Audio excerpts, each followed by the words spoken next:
The Lost Cryptids Conservatory, where we will shatter your reality to bring you closer to the truth.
All right, guys, welcome back to another late night show with the Lost Cryptids.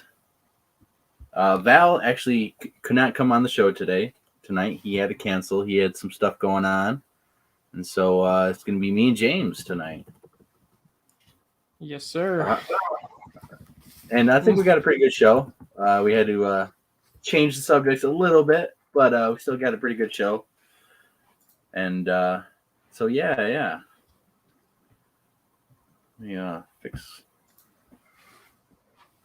Been having some computer issues on both the computers, actually.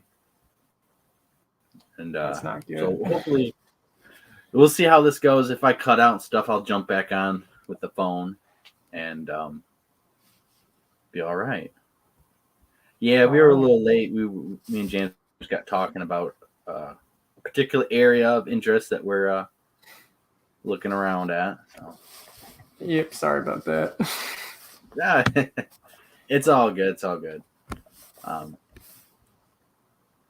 So yeah. Hello, everyone. Hello, Sandra, Patrick. Everyone's doing good.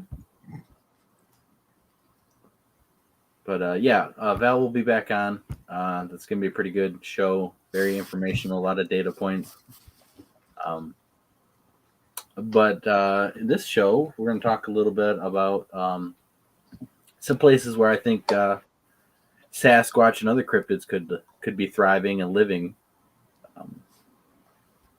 Because a lot of these places, karst topography and karst systems are underground, mostly underground. So, we're going to show up some diagrams and some pictures for you guys. So, we'll get that started. But before we do, the Lost Cryptid is not selling any merchandise at all. So if you have found any old links or anything like that, we are not selling anything. No shirts, nothing like that. If you do come across any old links, you shouldn't be buying anything from them because it's not from us. And we're not selling anything. So we have had some problems with some former members trying to still sell stuff with the Lost Cryptid's name on it, posing as the Lost Cryptid members, but they're not. So this is a warning to everyone that we are not selling anything. There's no links out there. And if that changes, I definitely will let you know with the right links and everything. But as of now, we are not selling squat. So yeah, had to make that little announcement because people still trying to pose. So anyways, let's jump over here. Give me a second. We'll switch out and get started over here.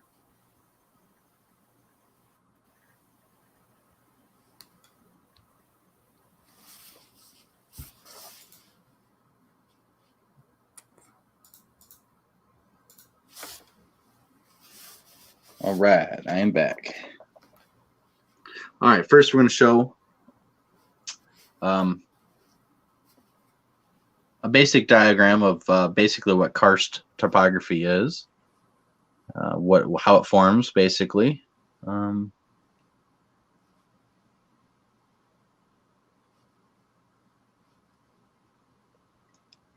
right, so here, let me do that. So here's a pretty basic diagram of basically what a karst topography system is, and it involves a few different things. So basically, any rainwater runoff that goes into the ground, that goes into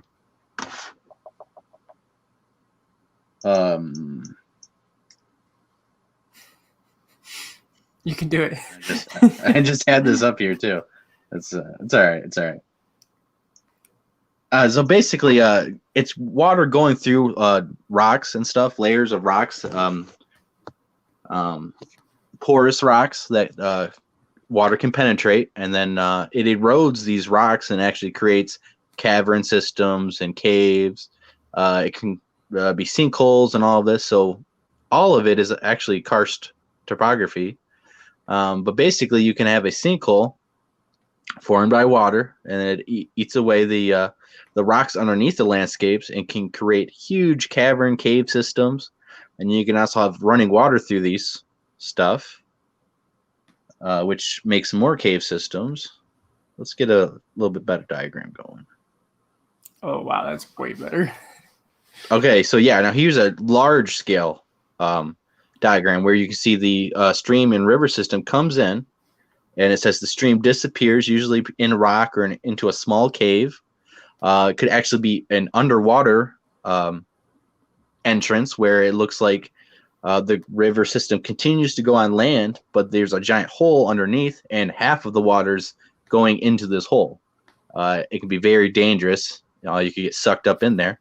But the water carves out its way down to the groundwater level, and this is basically a karst topography.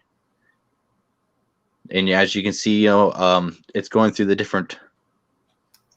the rocks, and it's expanding and eroding away and creates cave systems through limestone, through different rocks that are very porous and the water is able to go through. And over time, it actually creates giant cave systems and waterways, and also aquifers underwater. And so a lot of these entryways and cave systems and all this are still undetected by modern mapping systems, LiDAR and stuff. And we actually know very, very, very little of these huge, gigantic spaces within the Earth. We have mapped out some sinkholes and some karst topography stuff, some aquifers we've actually mapped out. But there's huge amounts of river systems completely underground that we are just beginning to study and find out. And, different parts of the year and different cycles of decades, the water levels changes and stuff. So you could have a huge cave system that's completely flooded, and then 5 years later, the water succeeds, comes down, and there might be entrances that you can find underwater or below the water tide. So here's a pretty famous map picture of karst topography throughout the U.S. And we actually have quite a bit of stuff, actually. And all these areas, the color schemes are depth.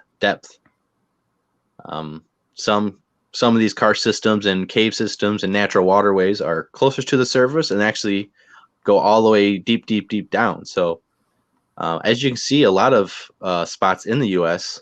actually have this topography and therefore could have these cave systems all along through there, and be very deep, actually. I like how Michigan just has like a circle. Yeah, as you can see, Michigan has a pretty unique circle around it.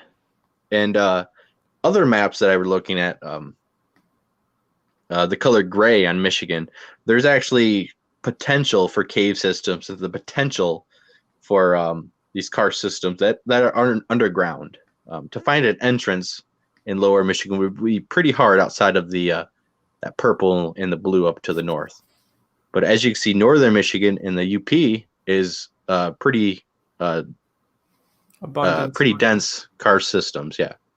In fact, in northern Michigan, there's been a lake that completely drained through a sinkhole and ended up all the fish and everything went with it and ended up going underground, several miles until it shot out and popped out into this other spot, and all the fish came with it. And so you do have, in fact, miles of underground water passages and waterways that are not explored at all. That, different times of the year, different decades, water levels change. These passages sometimes get sealed up with collapsing of the cave system, a variety of different things. Yeah, I went to Ohio recently and went to those cave systems there. And if you look at Ohio, it's like, it has a lot. Exactly. Yeah. All those cave systems are from karst topography and rainwater, and the acid in rainwater basically is melting these rocks and making these cave systems over, millions of years. And Kentucky is another one. Tennessee has a lot of caves. As you can see, there's a lot of cave systems through karst systems through the Appalachian Mountains, and Florida is actually a huge topography system. But before we jump into Florida, let's go over to Greenland. Wow. So this is a diagram of underwater river systems, deep underwater river systems. These are not rivers on the surface. These are underwater river systems going through the whole continent, the whole country of Greenland. And these are very deep. From this diagram, they are extremely huge river systems, and therefore there are definitely deep caves from this. Deep? Yeah, I mean, you're talking about thousands of miles of caves and waterways. Oh, really? And, yeah, no, this is not, and this is deep underground. There's a Mid-Michigan Paranormal Convention. Sorry, someone put a comment. No, yeah, that's awesome. I didn't even know. There's a few things that were going on. Come on, James. Stick to the topic. I'm sorry. The reason why I'm showing all this, it is important because this studying karst topography and actually studying these underground aquifers and waterways and these passages that connect is relatively new. We don't know really much about it. We've definitely never explored it. And these are all natural ways how cave system and underground passages can form. And these are very dangerous stuff. You don't want to be in a karst topography cavern. Just like any caves is very dangerous. So as you can see this map, it's huge. These are huge river systems, totally underground, unmapped, really.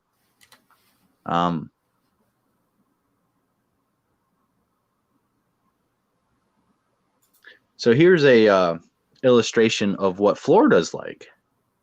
And as you can see, you have these straight cylinder shafts or sinkholes, and they actually do connect to these different groundwater saturation levels, and that are connected to lakes and sometimes rivers.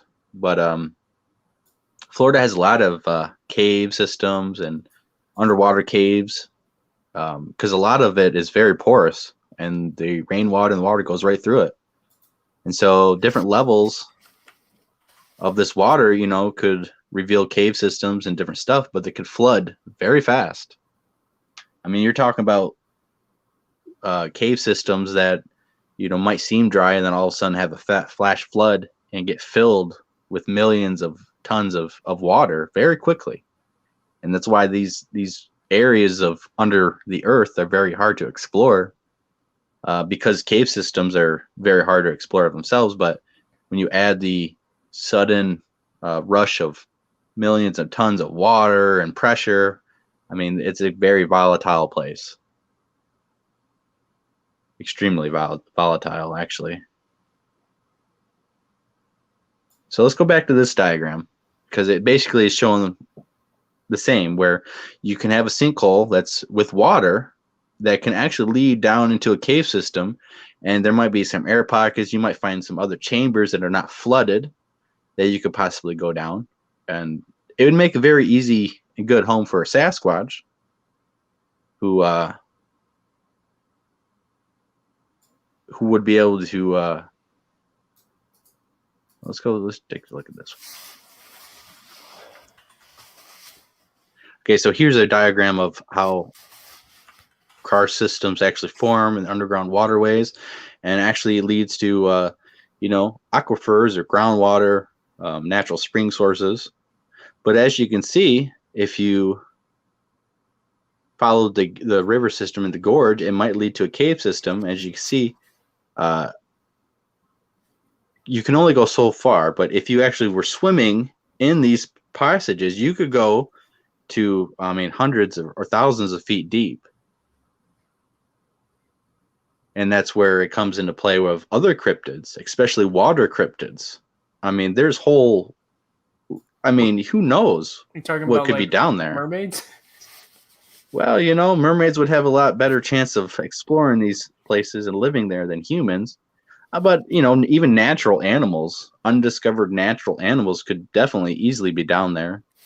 Or other prehistoric animals. I mean, we don't know, because even though the landscape of karst topography and caverns and cave systems change, you know, caves collapse, passages get plugged up, even though all that's changing, for millions of years, it's still the basic type of terrain.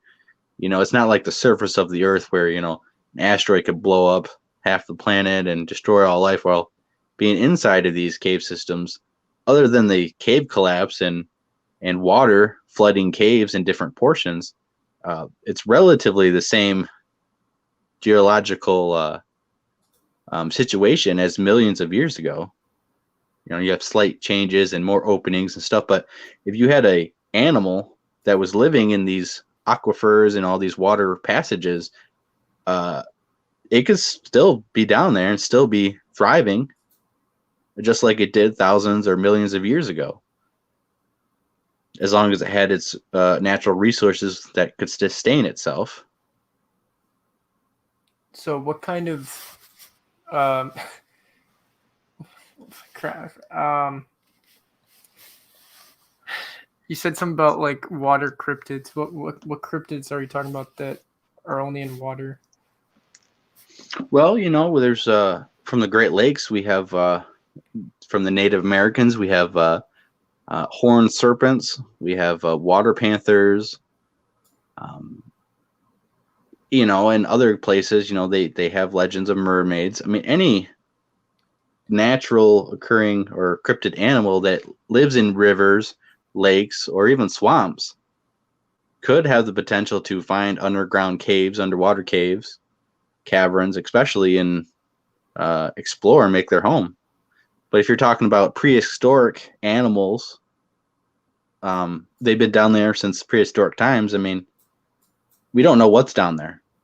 Humans have, in different spots, in different places, have dove down in places, but they can't reach a depth of, I think one of the world records for a cave diving depth is it's like 930 something feet, which is extremely pretty far for a cave dive. not a place for humans to survive easily, and extremely dangerous. And at those levels, even if you use in cave diving, you got to use special gases to reach like past it's like 150 feet or deeper. You need special gases mixed in with your air so that you can function down there. Because if you don't, and you have regular air, and you go diving past a certain point, you actually can develop some pretty bad conditions. First is nitrogen narcosis, and basically that is the nitrogen in the air is actually poisoning you at that depth, because you're going below multiple atmospheres of depth. And basically all that means is at different pressures and different atmospheres, the deeper you go, the gases play different roles. And so people use a tri-mix of they add helium and stuff, and this helps you remain cognitive and functioning at these deep levels. Nitrogen narcosis happens it's basically when you get narked and you start feeling drunk, and then you can all the way to you're hallucinating, you're totally out of it. And some people have even removed their a mouthpiece and breathe, thinking they're on land, and they will just breathe. And very horrible accidents have been caused by that, and other things and stuff. But so that leads me to this. This is a diagram, a drawing of Devil's Hole. This is in Nevada, and this is a place. This is a natural occurring karst topography feature. So the top left is where you actually start out, and you would actually dive. And this particular hole has claimed the lives of at least 2 people that I know of, that I've researched and stuff.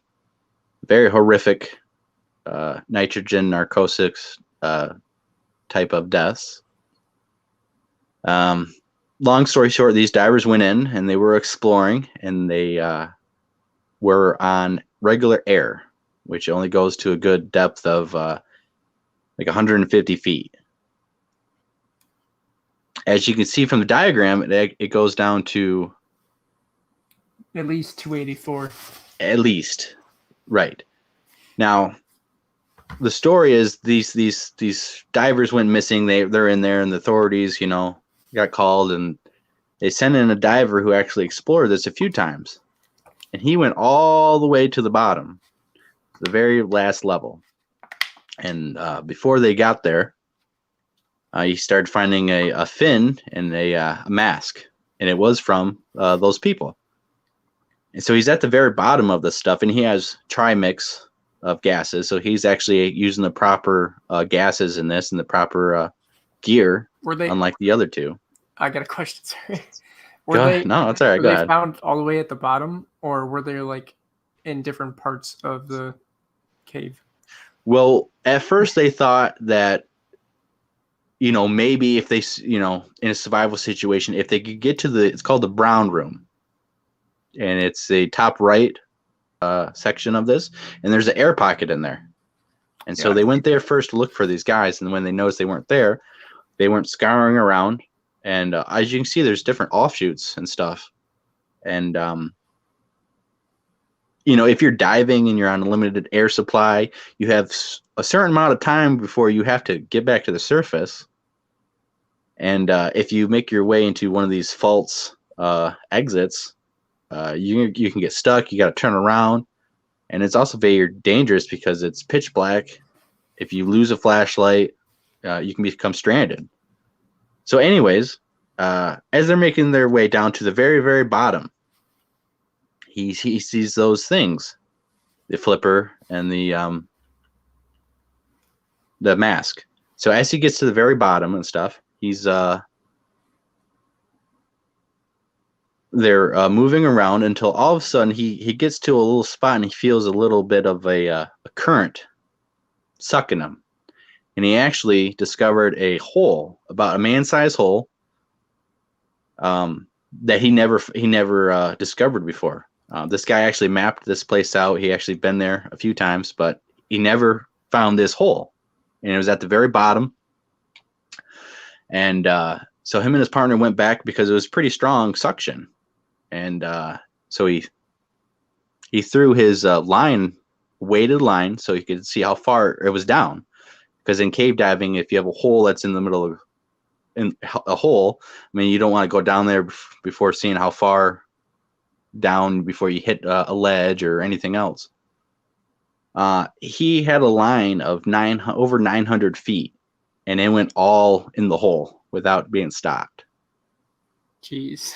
So that's 900 feet below about 300 feet. So and like at least that. Wait. Right. So the long story short, it's believed that these guys were narked out of their minds, nitrogen narcosis. They were extremely drunk, extremely out of it. And they, I guess, wandered down there and they got sucked into the hole without them knowing, and they were gone. Now, so scientists have never been recovered. Oh, no. No one can go down there. I mean, you're talking about. And basically what they discovered is at the very bottom of this is a shaft, and they don't know how deep it goes. At least 900 feet. They know that much from the diver, but it goes way deeper than that because the scientists have studied this and they sealed this off. So you cannot go here and do this. It's a scientific study area now. So it's fenced off. You can't even get in there. But what they discovered is earthquakes from Mexico and other places, thousands of miles away, actually caused a tsunami inside of this cave. And so they actually theorized that underwater shaft leads to basically karst topography systems and a waterway that goes thousands and thousands of miles away that is connected. And so when you have an earthquake, it actually pushes the water all through there and does pump out of this hole. So what you're saying is that hole might lead to the other side of the earth. It definitely leads to other passages that go as far as Mexico and beyond. Yes. Oh, okay. So yes, if those bodies got sucked under, and then who knows where they're at, but they definitely know that channel at least goes a couple thousand miles towards Mexico and probably some other places. And that is basically what karst topography and underground waterways and aquifers are. These huge passages that carve themselves underground, thousands of miles, hundreds of miles, that are totally unexplored, that we have never been down there. I don't think we're ever really going to be down there for a while. I hope not. Right. Exactly. Now, who knows what's living in there? Exactly. It's very interesting that and this is the middle of Nevada. Okay, this Devil's Hole is in the middle of Nevada.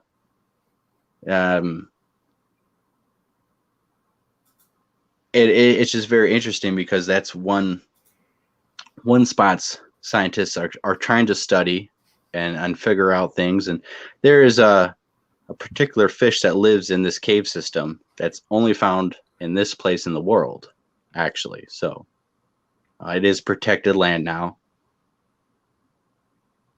So let's go over. So what you're saying is that fish could have came from that hole.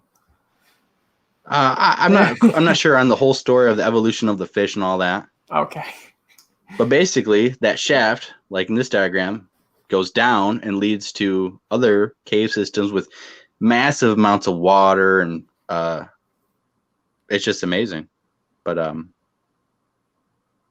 so here's a picture of the map, of the known map of Mammoth Cave. This is in Kentucky, Mammoth Cave systems. It's kind of blurry. Yeah, it's kind of blurry, but basically this is the mapped out tunnels that they've had. And there's just over 400 miles of tunnels that they have mapped from this cave.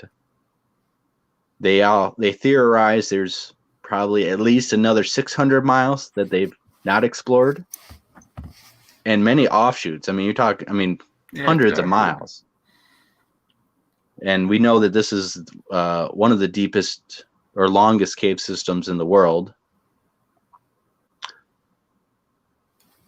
And it is karst topography.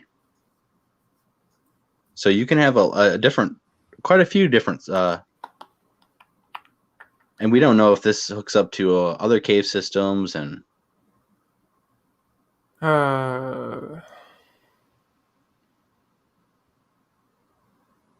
But let's go back to this one.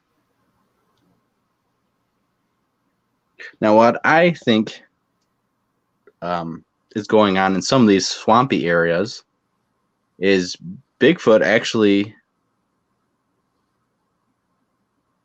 is finding these spots where it can go underneath the waters to cave systems. Because studying Sasquatch and stuff in winter, especially in Michigan, some of these spots I've been to, there's no explanation of why you can't find a track in winter, or where when you're having activity all year round in the spot. But if you have a swamp with sinkholes, and swamps actually are big drains, and that water does go into the underground somewhere, but you could have a big swamp with a sinkhole that does actually lead to cave systems. And if a Sasquatch knew the right place to go, if it jumped right into the muck, being how heavy it is, and actually knew where to swim, and it is possible that they could just jump into a mud hole that actually leads into a bigger cave system. Now, of course, you'd have to know where it leads, and you'd have to be pretty right on. Because if you miss your mark, you get stuck and drown. But I definitely think this is happening in swampy areas, in some karst topography areas. Even river systems can have undercuts and channels and caves underneath the water that, if a Bigfoot knew where it was at, could have the potential, and maybe being superhuman, above human lung capacity, can reach these by free diving into them. Apparently, there's been reports of them swimming. Oh yeah, they're excellent swimmers. And if you had air pockets that can only be reached by a Sasquatch lung capacity, no human is going to be able to free dive that. If you have a big mud hole that if a person jumps in, he might sink halfway down, but if a Sasquatch jumps in, he might sink all the way down through the strata and reach a point to have air pockets and stuff. And as we take it to the bigger scales systems, I thought I guess I didn't. There's another picture of more of a mountain. In this one, it does show cave systems through a river channel, a stream channel. But and mountains and stuff, they have glaciers, and they have glacier and ice water passages and crevasses that are doing the same thing, that are almost like this, where you have huge crevasse systems that are hundreds or thousands of feet deep. You don't want to fall into it, but they all funnel down because water melts and it cuts through stuff, and it will funnel down into some of these spots, these karst systems made through glacial ice. And actually it's a karst system, but it's ice. There's actually a guy who was mountain climbing with his buddy who fell into a karst, or into a crevasse on the side of a mountain. And remarkable story. And he actually did get all the way down down to a point where he had to actually squeeze through, and it was like an hourglass. So he squeezed through, but then opened up to a huge cavern, and he got down, and he actually followed it all the way out, and he popped out down the mountain. He got very lucky, of course, because if he would have took the wrong turn, he would have ended up who knows where. But this guy actually went and came down off a mountain by going through a crevasse. That's pretty impressive. Yeah. It is some interesting stuff. So let me see.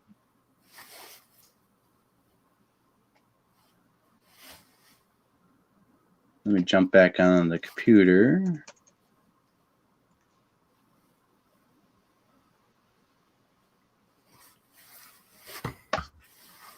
But yeah, this type of land features is very, very unexplored, and scientists, it's hard to explore. You can't go down in there, and the robots we have can only go certain depths. Oh, yeah, you just reminded me of ranges. A question. Huh? You just remind me of a question I was gonna ask. All right. So when you were talking about the Nevada one, about that whole 900 feet down, you said it was only like a human-sized hole, right?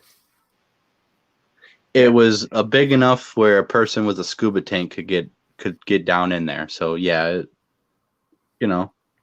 But theoretically, if you had like a robot or something, you could probably dig and go into it.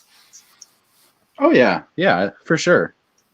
But then you're relying on your frequency range. How far can you go without it losing the well, if it, yeah, but I mean, like in terms of like that one James Cameron dove with, like one of those, like a operated one with a person in it.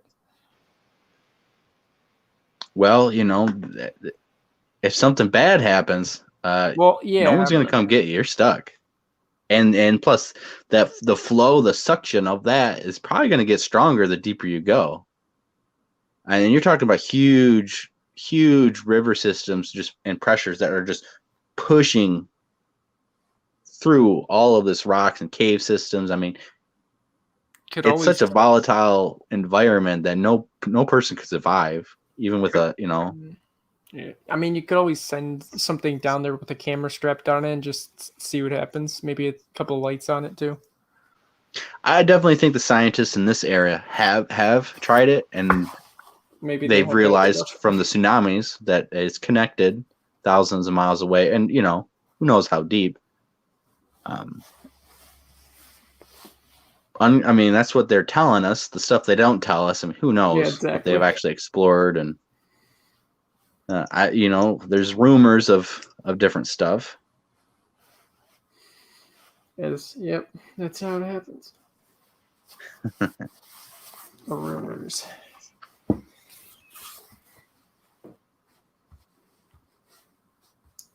Yeah, it's and like this one from Greenland. I mean, this is incredible. This is huge. I mean, the width. That's Greenland. That's the borders of Greenland. So how wide that river system is, the width of it, I mean, you're talking hundreds of miles. Yeah. Wide. Not long, and who knows how actual, deep it is, All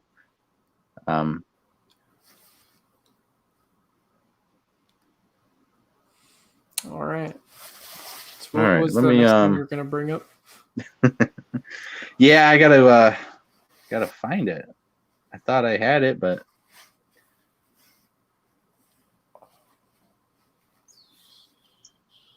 is that the one?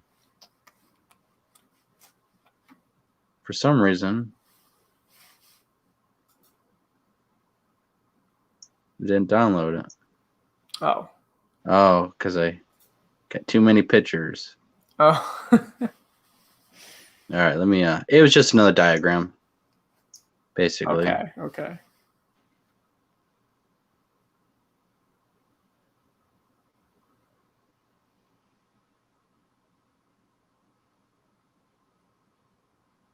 So here's another large scale one with a couple sinkholes on top.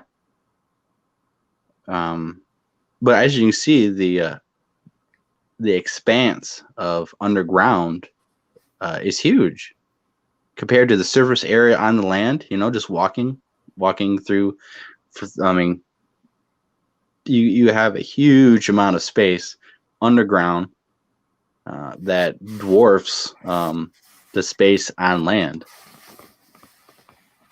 So you have the potential of huge amounts of vast open spaces, vast cave systems, huge areas.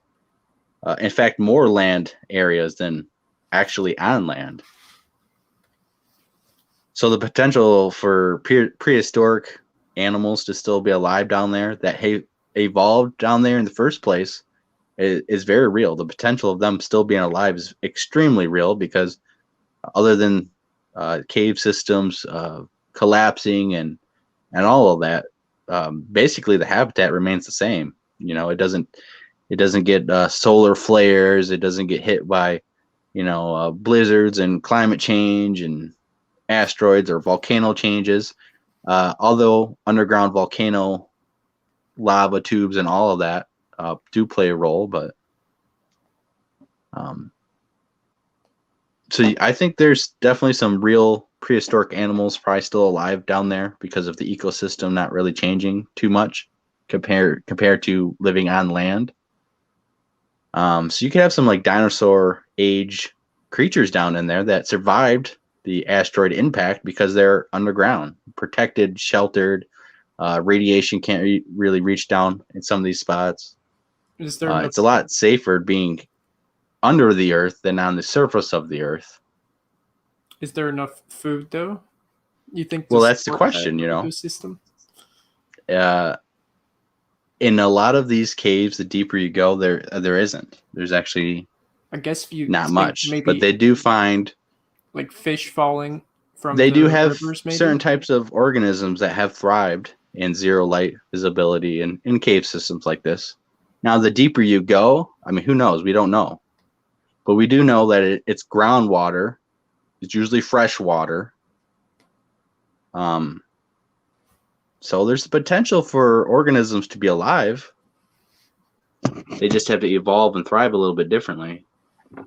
And you have underwater karst systems too, like blue holes and stuff.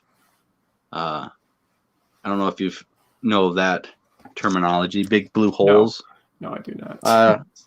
Yeah, you go look up big blue holes in like all over the world. It's basically a huge sinkhole, and some of these have caverns that lead out to the ocean.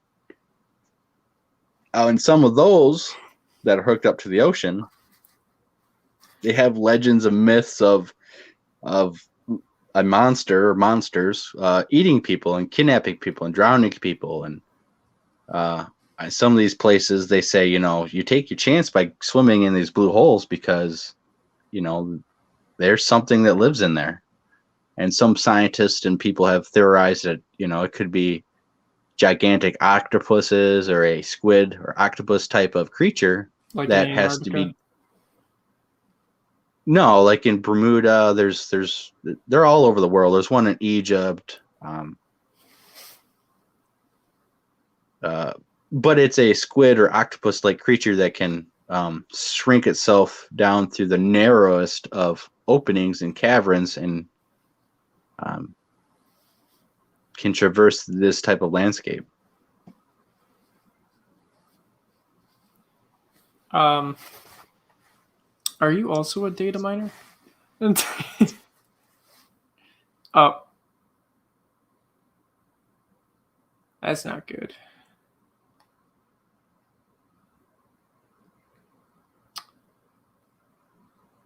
Oh, he's back.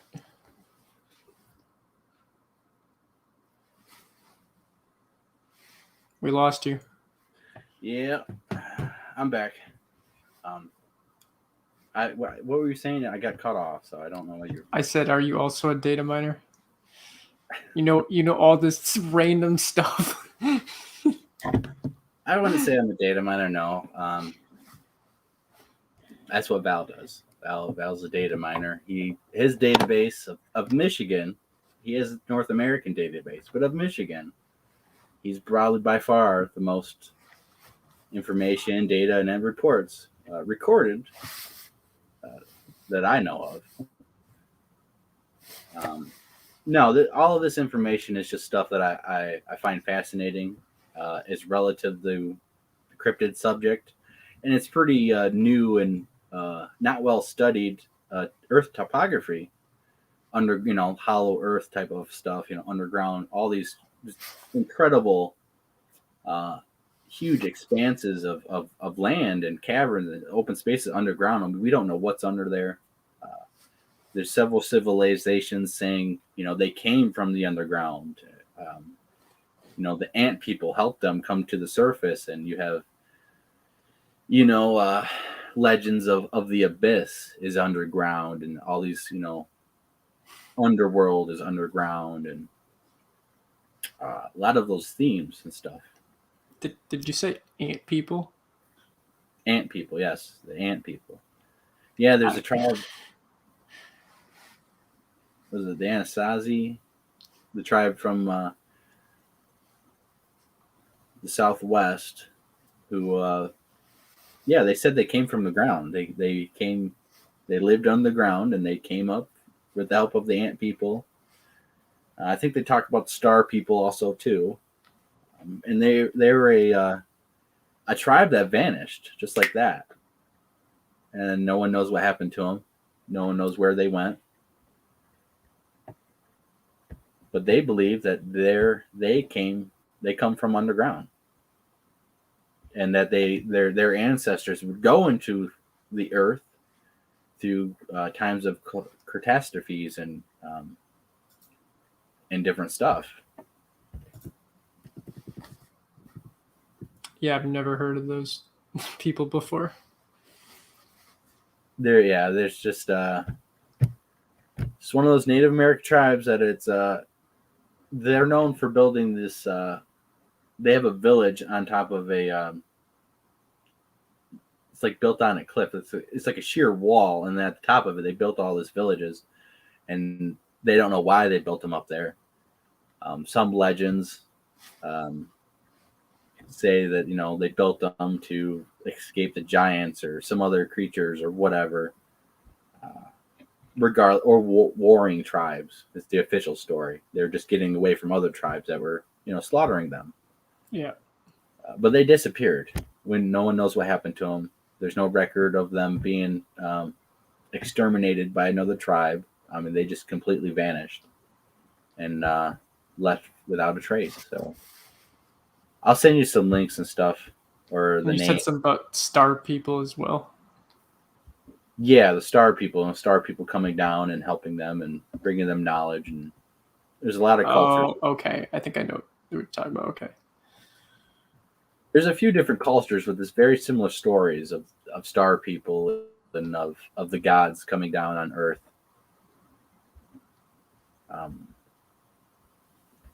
Mining for gold, and Robert Kreider. Oh yeah, I've heard about that one. Yeah. Robert Kreider talks about how in New Mexico, he's been in places underground cavern systems that appear to be super advanced mined, that are huge expanses of underground car systems that you could fly a little plane in. Now Robert does have really good evidence of pictographs of Indians with dinosaurs interacting. Some very amazing stuff. So the real deal stuff. Gonna have him on, and he'll talk all about it. But the legends are that they came here, the Anunnaki, if you want to go on that, from Samaria, came down and made mined for gold and other precious metal. They had a working class of slaves who rebelled, and then their legends and what they say is they made another race, humans, to be the new workforce in slave labor. And so that's Those were like the first people on Earth, right? Is that where you're coming up right? It's a very long, complicated story that it would take a whole 3-hour plus Okay. show to even talk about. I mean, but basically, there's these Anunnaki come down. They were giants. They're depicted as giants. They created a slave race that rebelled, so they created another slave race. Supposedly, people think are humans, and they left, and it's very complicated because there's a lot of stuff that I'm finding. It's very interesting. It's a lot of religious stuff related to this and that. These giants are talking about God. These giants are talking about basically how they have to become wild men, and that they will be called wild men. Like that book. I gotta. Let me. Yeah, I'm just saying things. It's that's a whole nother show. Wait, really? The book actually ties with that? I thought it was like a kid's book. Wait, what? I the didn't wild things. No. Oh, okay. No. Let me. You're probably about to say something wild. I was like, oh, jeez. Let me. All right, since we're going down this road, this is going to be a different show. Oh no, we don't have to. I'm good. No, this is very interesting, and it is related to Bigfoot, possibly. So let me get this going for you. But also, it ties into the giants and stuff, and there's a lot of stories of giants from all over the earth, killing and eating people. You have the Bible talks about giants. You have different cultures talking about giants. Native Americans even talk about red-haired and black-haired giants that seem to be a little different than Bigfoot, but because they had a culture and they were said to have built fortress, right, from all the way from the East Coast to the West Coast. I mean, that's huge landmass, so there's a lot of pretty big. Not one fortress, but fortresses. Yeah, I heard. A whole kingdom expanding the whole Americas. We know that Bronze Age weapons were formed with the copper only found in the Upper Peninsula of Michigan as the only spot on the earth where that copper is found. And they know that copper was used to make some of these Bronze Age weapons that are found in Greece. So that right there blows the official history out of the water because they don't accept that, and they don't. There's copper nowhere else in the world but the Upper Michigan. Yeah, it's such purity. It's such purity. Yeah. They can test it, and it's only found in that spot in Michigan, and they have found that copper to be in the weapons and shields and different stuff in Greece and different Bronze Age. Different Bronze Age countries at that time. So we do know that there was the official story is not true because they don't. I mean, that blows it apart right there. That's just one of many things.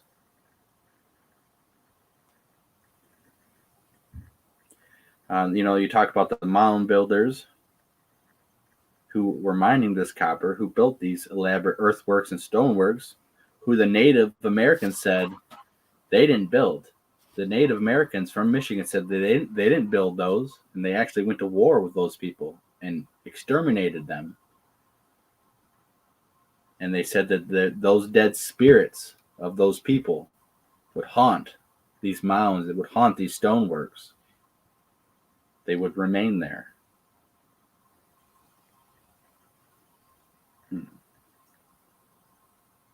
There's a lot of speculation of who the mound builders were. The official story is they were the Mississippi mound builders culture, and they were a Native American group who worked with copper and had pretty advanced techniques to making tools and jewelry that no other Native American tribe has ever done.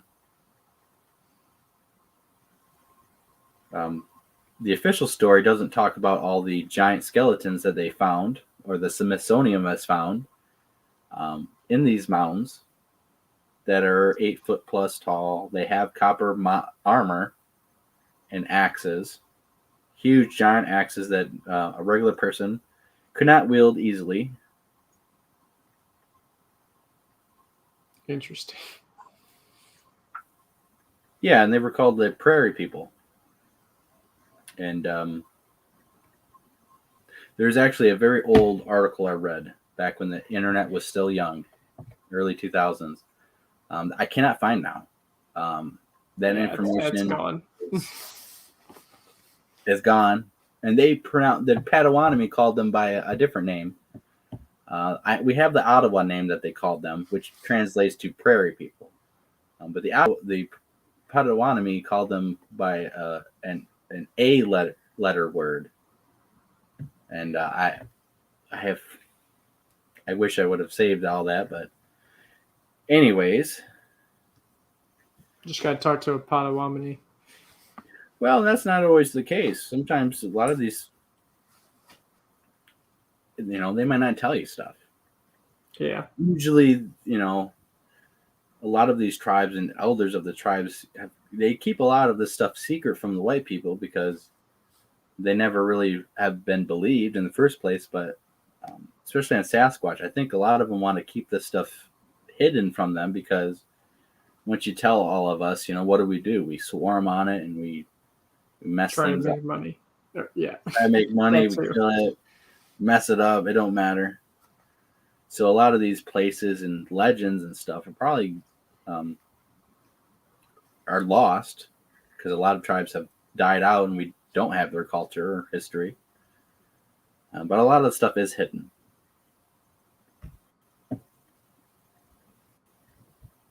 Let me back out real quick.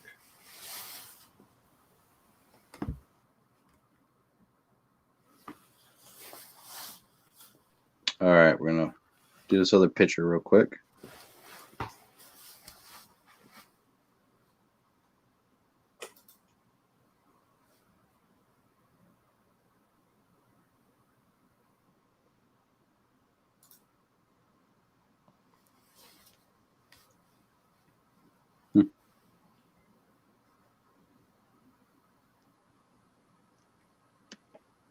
So how's the chat doing? Is there any questions? I haven't been paying attention. Chat. There's not really nothing for the last 20 minutes.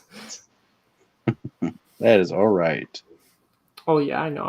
I'm looking out.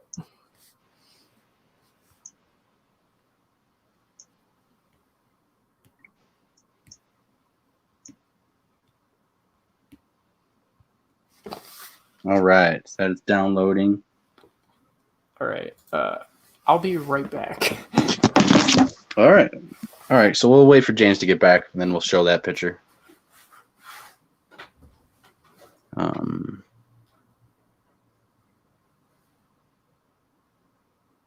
But yeah, I wish I had the statistics pulled up, but I think it's something like 16%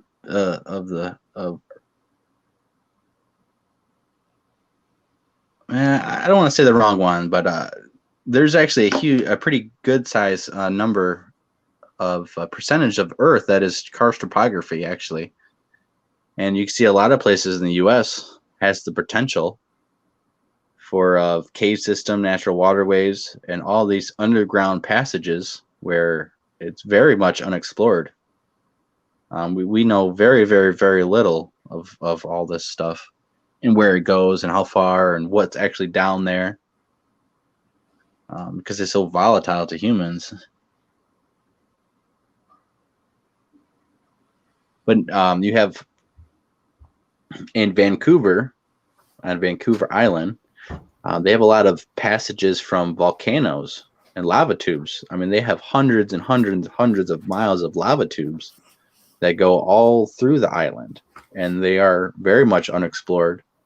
And a lot of people theorize that Sasquatch definitely go down in them and live in them, but there's a vast network of tunnels that is theorized that Sasquatch knows about, and lives down there or hides out down there. So there's actually, and there's lava tubes in Hawaii too. And Hawaii has some myth and legends. The tribes from there have myth and legends of giants. They're not described as Bigfoot, but they're described as giants with clubs who roam the island and live in these passages. And they have other cryptid creatures that live in the water that drown people. And some of these giants will drown people in the water. You know, they're seen swimming up from the bottom and taking these bodies and drowning them. And some of them are found, some of them are not found. All right, I'm back. All right. All right. You ready for this picture? You can see it? Oh, can't. Let me Gilgamesh. Yes. Let me okay. I don't know if you can see it that good. Probably not. I can see it, but it's like an iPhone basically. Or I mean a phone like screenshot basically. Right. I should have tilted it and edited it. Yeah. Anyways, if you guys can see the images of it, that's fine. I'll read it. Yeah, I can see the images pretty well. Okay, now these are depicting the Anunnaki or the giants and stuff. If you can see the middle picture, I mean, he basically destroyed this bull, this cow. I mean, no matter what it is, no human is going to be able to do that to a cow or a bull or an ox. Like that guy is. I mean, he totally manhandled it. Another famous one is down to the left, where he's holding a lion in his arm, like That's a cat. lion? I thought it was a dog. No, it's a lion. Small dog or something. No, it's a lion. And better pictures and where you actually can see it has a mane and a tail like a lion. Wow. And so this gets into the giants. There's supposedly a book of giants where, and this gets into the fallen angels, the Nephilim, the giants of old, and men of renown. And basically, these some of these giants, if this stuff is real, if this writings and stuff, said how they ate people and they went to war and they would a certain giant would eat hundreds of babies and children in one sit down. That's messed up. Yeah, and these giants were making us slaves and eating us and doing we were slaves. And there's different cultures talking about these giants. The Native Americans talk about a giant race of people who had armor and weapons and made war with the natives and ate the natives. There's you can find giant legends on islands in Southeast Asia. You can, like still to this day. Yeah, like during World War II, there were some of these Japanese islands where the locals would said, we don't go to some of these places because they're giants that will eat you. And you have some accounts of some U.S. soldiers fighting these things. You have a lot of accounts of these islands being having no people on them, but legends of giants that, of course, the U.S. troops went on and they never found, Or if they did, they're dead. If they did, that's right. It'd be classified pretty fast. Okay, so what this says,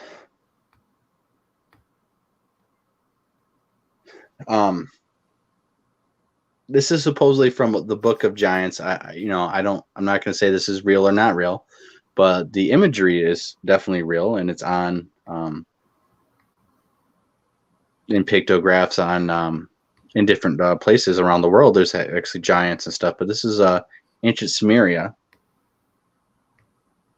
It says the giants realized the futility of fighting against the forces of heaven. The first speaker may be Gilgamesh. Now that's speculation. All right, it says, Frag, I am a giant, and by the mighty strength of my arm and my own great strength, I can vanquish any mortal. And I have made war against them, but I am not able to stand against them for my opponents who reside in heaven, and they dwell in holy places. And not only this, but they are stronger than I am. The day of the wild beast has come, and the wild man they call me. Now, what I find fascinating about that, he says he said he basically, it's a declaration that he can't win this fight. You know, he can't win the fight against heaven, against the Holy Spirit and all that. But it says the day of the wild beast has come. What does that mean? And the wild man they call me. Now you have wild man references in pretty much every culture across the globe. And, you know, a Bigfoot is a type of wild man, right? We call it a wild man. Now, if this is true, and this is from my perspective and take on this, could possibly be, the day of the wild beast has come, and the wild man they will call me. If you have a civilization that breaks down and it implodes on itself, and you have a type of people who can't be civilized anymore, they're going to be reverting into a more feral mindset, a more primitive mindset, right? The time the wild beast has come. It might be possible, and maybe this is alluding to that, as the empire fell, these giants went to these wild areas and became wild, more feral, and had to live off the land. And like he said, they will call me Wild Man. Now you have Bigfoot, who's a giant, wild. I'm not saying that they're the same thing, but I find it very interesting that he, claims he can't win this war anymore, and that he's basically has to become a wild man. I think it's very fascinating because these are giants. They're not depicted as Sasquatch. They have technology. They're wearing clothes. They have a civilization. They have culture. But, if that comes and fades away and blows up, you become a wild man. And we have wild man references all the way from the Himalayas, all the way down to South America, and everywhere in between. We also have giant references in all these cultures too. I'm not saying it's the same thing. I'm not saying they're related, but I found that passage very intriguing. Yeah, it's pretty intriguing. Yeah, I mean, and it is speculation that, Bigfoot are Nephilim, right? Those giants were Nephilim. They were actually Nephilim. And different, like the Rahaim, the Nephilim. There was a couple other tribes that were called Nephilim, and they were sometimes described as giants. There's a famous passage, and it says, basically, we were like grasshoppers in the eyes of those giants. We were like grasshoppers to them. Yeah. It's like you can't really do anything to them. They'll squash you. Right. And this gets into the religious aspects because he claims that, even though I can vanquish any mortal, I can't vanquish what is actually in heaven and in the Holy Spirit and all that. And I can't vanquish the people who are, who have that on their side. And he's, so the time of the wild beast has come, and they will call me a wild man. I don't know. I find that very intriguing. All this ancient lost knowledge, ancient lost stories, and all these mysteries have fascinated me. And but basically, those giants were Nephilim. Some people think Bigfoot is Sasquatch is a type of Nephilim. I mean, we don't know. I hope not. I think that'd be a pretty nightmarish scenario if all that was true, because it opens a lot of doors that people don't want to open, and they just don't want to deal with all that. So, what is Nephilim again? Kind of forgot, Okay, so Nephilim are their offspring of angels and people mixing. The fallen angels came down, they mated with the women. The babies that they bore were giants, these old men of renown, these Nephilim. Now, sometimes they were depicted as giant humanoids, sometimes they're monsters, sometimes they're different type of monstrous race of people. I mean, it's not always giant. Some people speculate. Give me a second.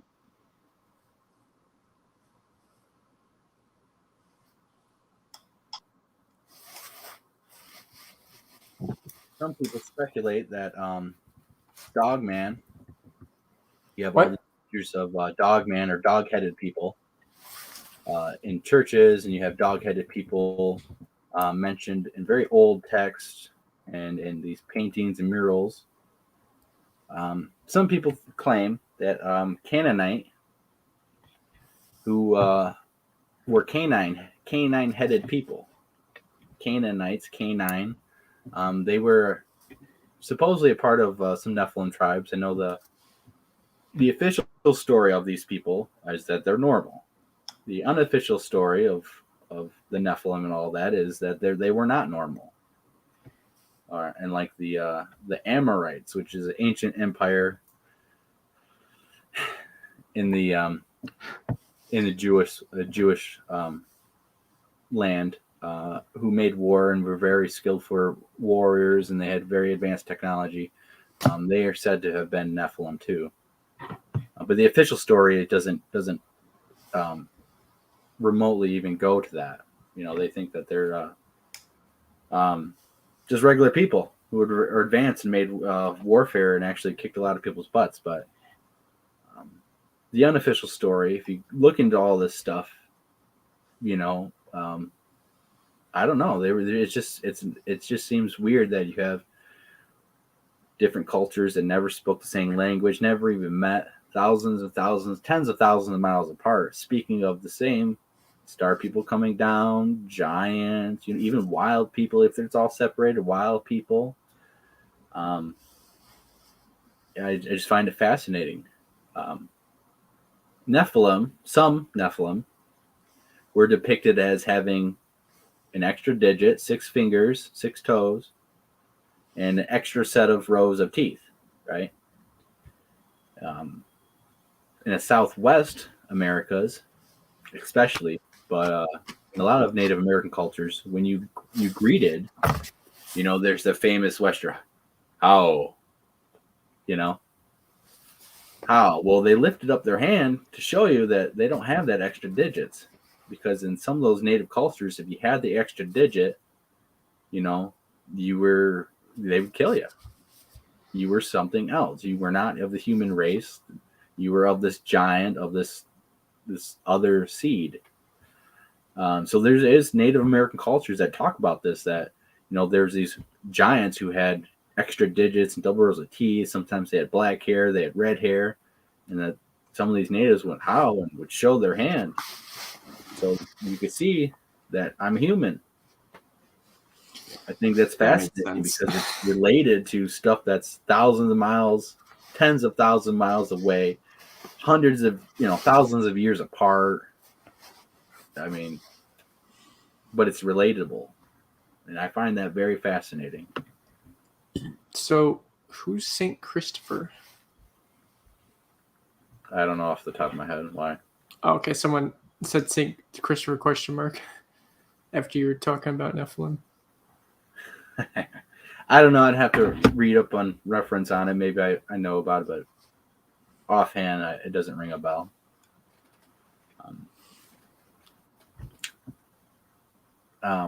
But there's these references of these Nephilims, and the Book of Giants is a book from these Nephilim, and we have historical figures who are actually pretty huge. You know, they have the one emperor of Rome. I forgot his name, but he was recorded to be over 8 foot tall, extremely strong. Had a special horse carriage made just for him. I mean, this guy was huge. I mean, it's a historical figure. It's real. And I think it's one of the very few historical figures that they accept as being 8 foot tall or bigger.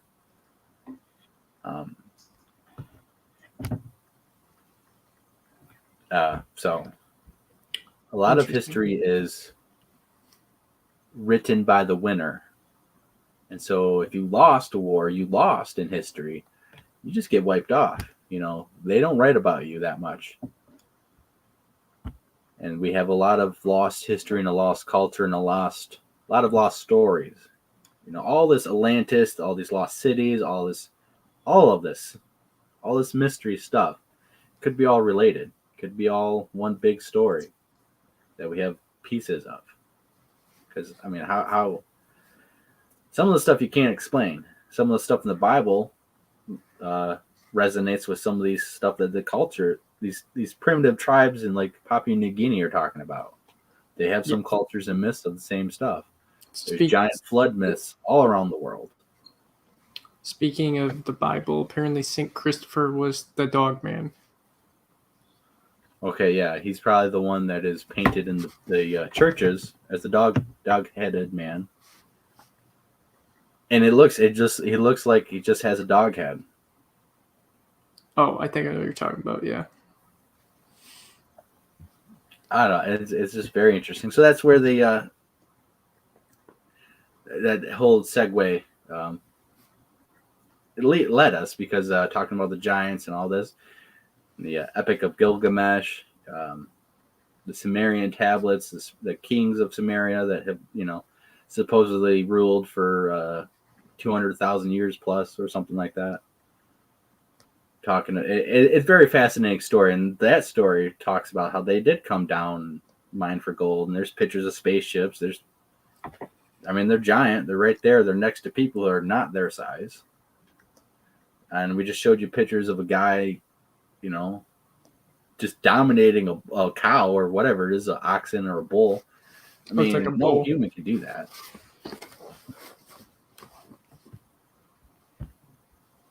So,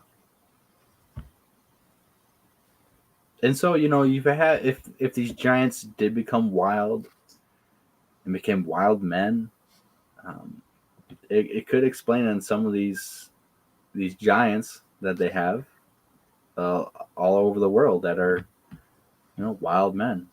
Am I saying Bigfoot is that? No, I don't think so, but we don't know. You know, we don't know anything. No, we don't. Not until we actually get you know, DNA, probably dead bodies, most likely what's going to really prove stuff. But any type of real evidence like that, the government would take it away from you pretty fast. I don't think a body would prove it to the public even. I mean, if you could get one out in public. Yeah, like film a video like right after you take one out. And then put it on flash drives for eternity. Yeah. I mean, you know. But even then, it would be really hard to prove because someone would just say, "Oh, it's a costume." Yeah, well, cut the hand off and like show the bone. And say you get a body part on camera. I mean, it's going to be pretty good evidence. I mean, but a lot of it is the government would take it. You'd come and take it away. Yep. How would they know though? That's what I was told by people. How would they know that you take one out like right away? Do they have like cameras 24/7? Well, yeah, they spy on our phones and our laptops and everything. But oh yeah, it is said that they monitor different groups and different people who are into this subject for national security purposes, because that's the only reason why they keep it a secret. It has to be a national security risk. Yeah, if it's really bad and they really don't want it to be No, that's what I'm not trying to say. I'm saying like usually like right after you get evidence of one really good evidence, the government's there in like a second. It depends. I mean, once you start saying I got a Bigfoot body, I mean, there might be some algorithm that's going to tie in and. No, without even like saying it. Like if you're about to like leave the area, they just start It pulling can up happen. the cars. I think people who, I mean, but then you go to a news station. If they don't put it on the air and they, local authorities get involved, I mean, someone from the government is going to come and pick it up. Yeah. You can get it to a news station. If they don't put it on live TV, you got to find people broadcasting already. Yeah. Going live, going viral, sharing it to as many platforms and different people as possible, saving the individual pictures and videos. Individual people doing that, so they have it and can or just share go it. to like a celebrity or something while they're like streaming, and then all of their followers have all the evidence out there. I think it would take that. Yeah, the Smithsonian Museum has worked diligently to erase all evidence of giants in the New World. Exactly, and they found dozens of giant bones. Inside mounds inside a megalithic structure type of inside the mound. There's megalithic type of structures, and they don't want you to know. Abraham Lincoln, our president, gave a speech under the Niagara Falls and talked about the giants and said, basically, we're gazing upon the beautiful Niagara Falls just like the giants did. And he talks about the giant skeletons that they found. He's saying, we're looking upon this just like they did, confirming that yes, they were finding giant skeletons. And of course, so you have, so let's say they keep finding all these giant skeletons and they find them in mounds. They have culture, they have tools, they have stuff. What if they find written stuff, or stuff that shows and proves to the Epic of Gilgamesh or the Bible and some of these other stuff? At that time, with Darwin's theory of evolution coming out and finding dinosaurs and stuff, it was possibly just too much for the average person to handle, and so they kept them under lock and key and destroyed the bones, is what a lot of people think. I don't think they destroyed those bones. Yeah, I don't think they destroyed them. They got them somewhere. Yeah, them. It must be pretty bad for them to keep it a secret. So, and that's why it gets into this whole the religious aspect of all this crazy stories and all this stuff. Like, it must be pretty bad if they are still keeping it a secret. Yeah. And who knows what else is there too? Oh yeah. I mean,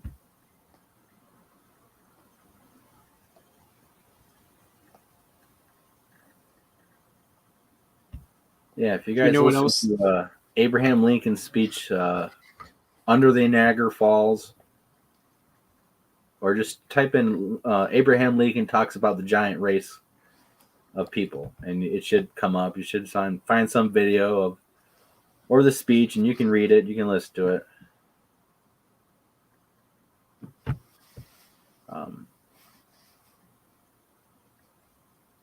I mean, there's so much going on. The New World possibly wasn't the New World. It could have been the Old World. America could have been the place where there was a lot more going on. Like I said, they were fueling the Bronze Age. You have stories of these giants building fortresses here. Native Americans collaborating with these giants with six fingers, extra rows of teeth. That collaborates with the Bible stuff. That collaborates with different stuff from all around the world. It gets pretty crazy, pretty dark, pretty crazy fast, because if it proves religious stuff to be real, then you have to think about it, and there's a good side, there's a bad side, and that it gets people scared real quick. So, Do you know what else is in the Smithsonian? anything that they find that goes against the official Like narrative. rumors, I meant.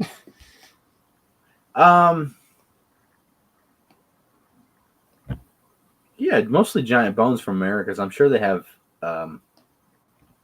whatever they found that they don't want you to have. Artifacts, especially artifacts, is a huge thing.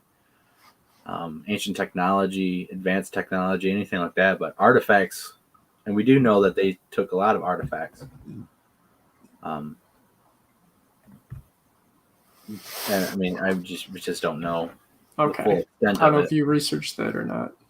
I do know that the head of the Smithsonian at the time was a guy who didn't like Native American culture, and he basically was out to, destroy all traces of anything advanced that they found. So,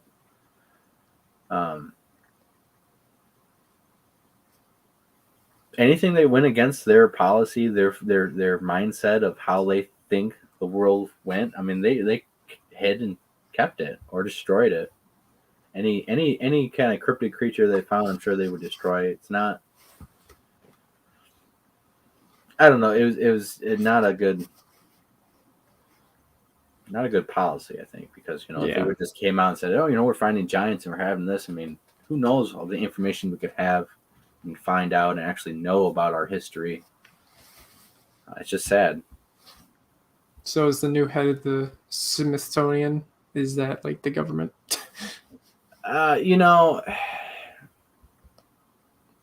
It's Or more complicated than that. It or gets do they into have the their, like, own conspiracy theory department? stuff of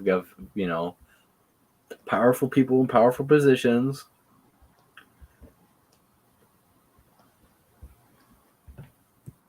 No, there's just a reason why they're keeping it secret. There's a reason why our government keeps it secret.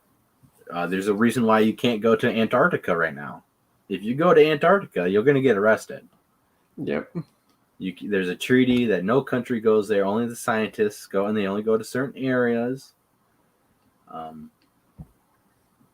Yeah, that whole place you can't go. Why?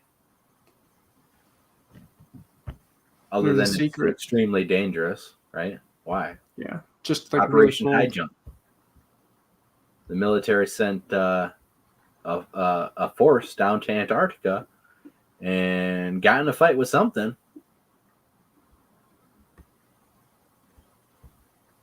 You can watch Operation High Jump.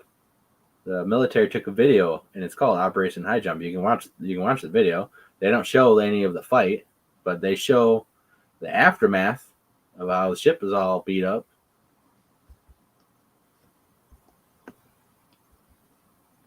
Operation High Jump was led by Admiral Byrd, who was the first man to. I believe he was the first man to fly to both poles, actually. But he was said to have flown into the Earth and came in contact with a advanced race of terrestrials or extraterrestrials, terrestrial being of Earth. And then he flew down to the South Pole and kind of the same thing. interesting.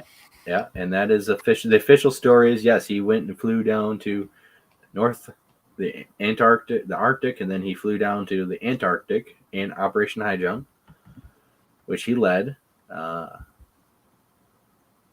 The official story is, they were just exploring and scientific stuff and military stuff, blah, blah, blah, blah, blah. But you don't send a warship and fleets down in the Antarctic and get into a fight with something and then just say,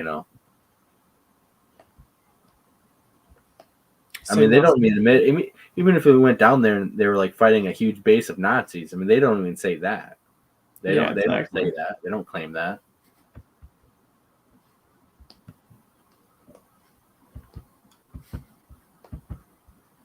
So, and there is off limits places in the world where you can't go. There's off limit military places, but there's off limit places that you just can't go. What are they? Do you know? Well, some cave systems are no-goes and in other countries and stuff. they have become famous and stuff. The U.S. We really don't have places like that that are really typically off limits unless it's military base or it's private land. Yeah.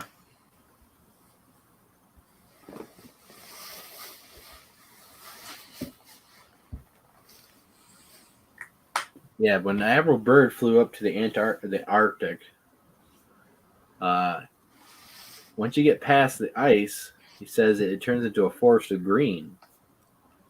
So once you get past all the ice, it turns into huge, and you go into the earth, is what he said. But it turns into a big green belt, and there may be a prehistoric animal still alive up there. I think he might have reported a mammoth or something. That might have been someone else. There's a couple stories of people doing the same thing. And again, hollow earth or an advanced civilization living in the earth is a lot more safer than being on the surface. Being on the surface, the sun can solar flare, destroy us, asteroid impacts. But being in the earth, you're not affected by that as much. You're actually a lot safer from surface threats, from asteroid Atomic impact. annihilation. Yeah, any surface annihilation. If you're down deep enough, wouldn't affect you, is what people theorize and think. And a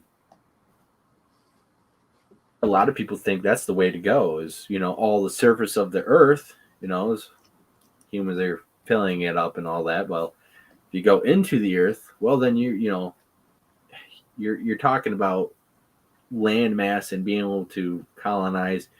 I mean, the amount of land is like more than 10 times. I mean, it's like 100 times. So, yeah, and that's where a lot of people, scientists, and a lot of people think that would be the best place to be at on a planet.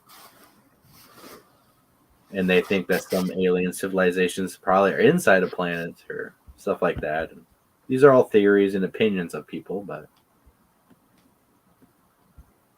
it makes sense. So, but I do think Sasquatches do find these karst systems and underground passages and are living in there because of the shelter it provides from the elements. It's going to be warm when it's winter out, and when it's hot out on the surface, it's going to be nice and cool in the cavern, in the caves. Easily hide out from people. I mean, most people don't go into caves, and they definitely don't go that far. And typically animals that go into caves, only go so far. You won't find like a mountain lion or a black bear so far down in a cave where it's pitch black and they can't see nothing. Animals just don't do that. They don't go that far down into these caves because you could be walking and all of a sudden there's a cliff and a ledge and you're going to fall hundreds of feet. So even animals really don't go down there. Bats will, because they have different type of echolocation. Right.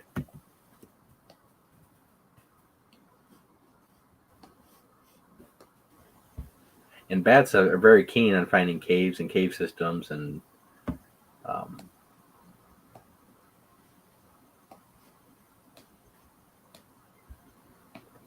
so yeah, I mean, we know that. I suggest someone you should watch some spelunking videos of people going into caves and exploring them, and you can see just what kind of environment it is. And how vast some of these cave systems are, how dangerous it can be, and how relatively unexplored even some of these main ones are, like Mammoth Cave. And they got 400 miles, underground miles, mapped out, with at least twice as much more, maybe 600 miles or more. You're talking about 400 miles of underground cave systems that people have mapped out so far. And we do know that Kentucky has a lot of caves, a lot of those karst topography, and there's a lot of reports. I got a report of a person not at Mammoth Cave, but pretty close to the area, seeing a Sasquatch run and went behind a boulder and jumped into a hole. And that hole led into, a cave system. That person didn't go down in there, of course. It would take a pretty crazy, pretty brave individual to go chase a Bigfoot down into a hole that it jumped into. Yeah. Not a cave. It jumped into It was a hole in the a hole behind a rock. How far did it go down? Do you know? I don't know I don't know the details of it, but that person didn't go down in there. I probably wouldn't go down there either. There's rumors of reports of the military going down in there and dropping bombs, blowing up what? I don't know. Not just bombs, just like I heard them just going down there in general. Big bombs, big bombs. Oh no! I'm just saying in general they just go down there. Military, like it's some over where Jason the new type of warfare is not going to be fought on the surface of the earth, but underground with underground passages, underground military bases and bunkers. You always hear about, and like over where Jason's at. He said there was like this place he wanted to investigate, but there was like military there, so he had like no access to get there too. Yeah. There's several places in Canada. They found that one massive cave opening that no one knew, and they just flew over it, and they discovered it's a massive cave opening. It's relatively new. It's a couple years old. I can't remember the location, what it's called, but if you just type in Canada's newly discovered massive cave entrance, I'm sure you get a picture and the story behind it. But it's a massive cave system they haven't explored yet, and it's in the middle of the Canadian wilderness, and it's huge, undiscovered until very recently. Do you know how it was discovered? Someone flew over it. Oh, in a plane. So, yeah.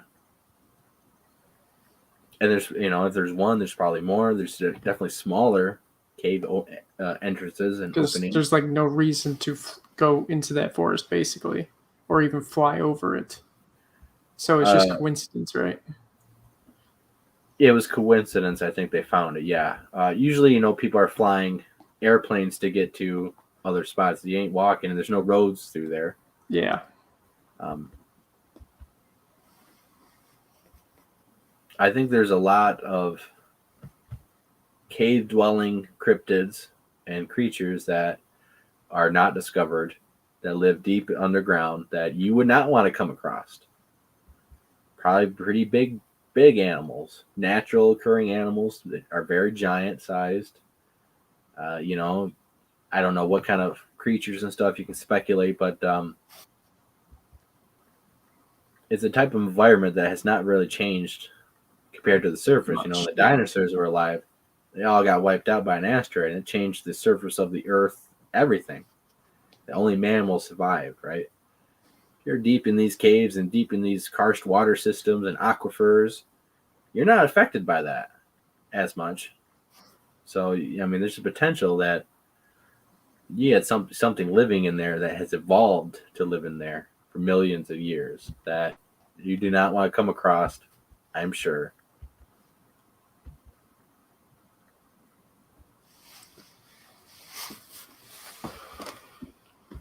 So, I think Bigfoot's just one of the many things that are exploring these type of terrain and live in there. It's a natural shelter. It's a natural way to escape people.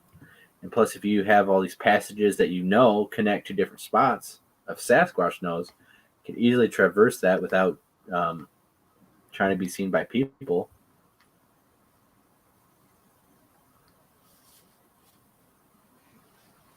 That whole hollow Earth theory. Well, I don't believe in flat Earth, but hollow Earth is a lot more real to me. Even these karst systems prove that it's a lot more hollow than we actually give it credit to. Yeah. So Prairie Fire brought up a good point. That there's probably a lot of things in there that'll kill you that are poisonous, venomous. Yes, yeah. That's another thing is, I mean, you come across an undiscovered species, especially a bug or a fish or a reptile or something. You don't know if it's poisonous, venomous, or what it can do, what it's capable of. Humans are probably low on the food chain when it comes to being in these deep recesses of the earth. But I would suggest people watch some spelunking videos of people going into caves, because it's truly a different environment, and humans are very not equipped or evolved to live down in there.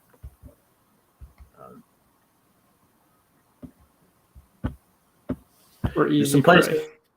in Michigan that I plan on visiting. Plan on taking James, that we're gonna do a little cave exploring and stuff. Nothing too crazy, but